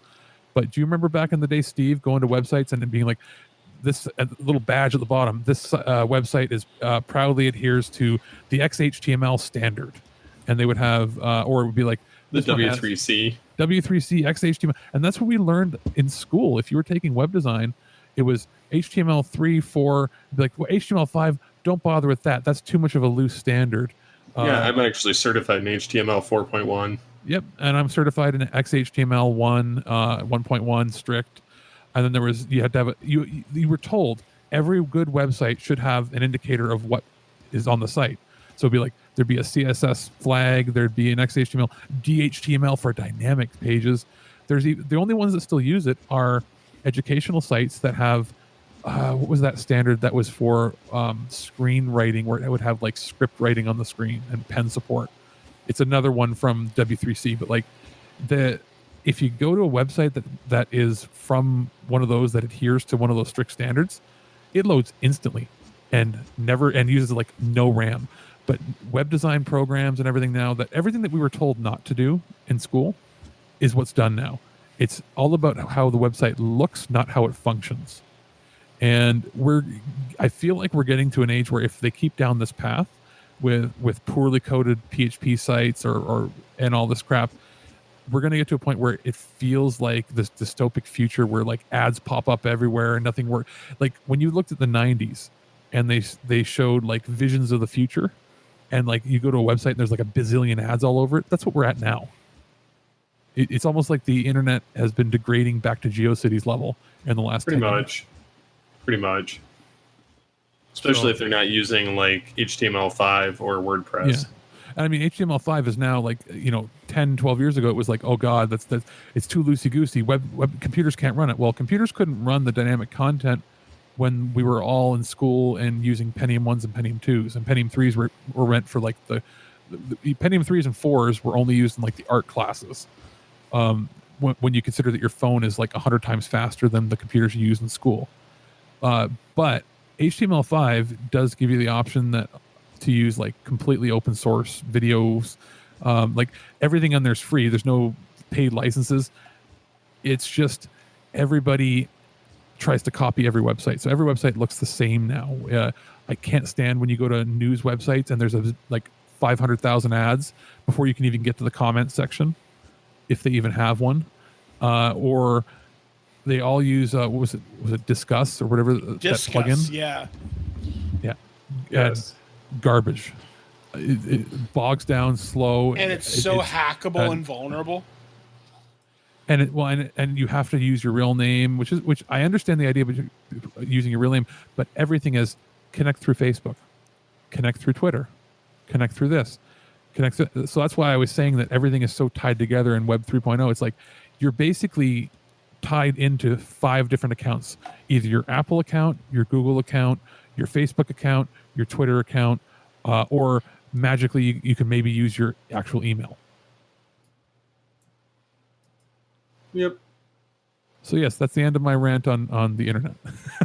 So anyways, I think that about rounds this episode up. So I like turtles. yeah, if you guys enjoyed this episode and you'd like to hear other interesting topics in the next one, sorry for ranting. Or to have Alex pitch another fine. disturbing as frig horror movie.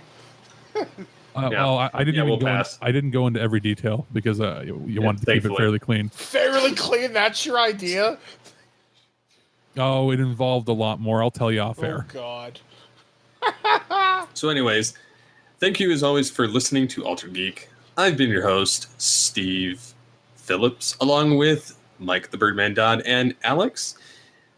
What are your social medias? You can find me online as always and at all hours at Birdman Dodd on Twitter.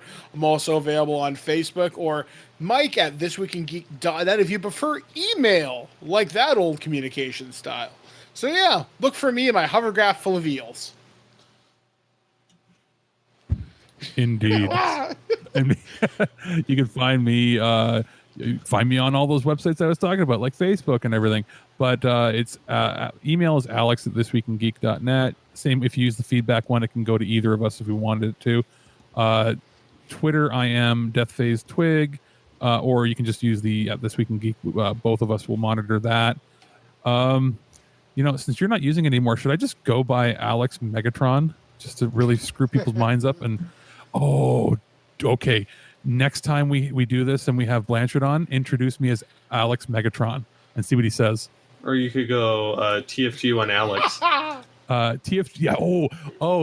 You're gonna break his poor brain. You have to introduce me first, and then he's like, "What?" And then you introduce him as like, just or no. You're just Blanchard now. No, He's Alex is Aquaman. So anyways, no. You introduce me as TFG1 Alex and him as Aquaman, and just his brain might just. Grah! That's what he sounds like when he gets upset. So anyways, you can interact with me in the show on Twitter at SCP21 and at Altered Geek. So until next time, get altered, get geeky with the Altered Geeks.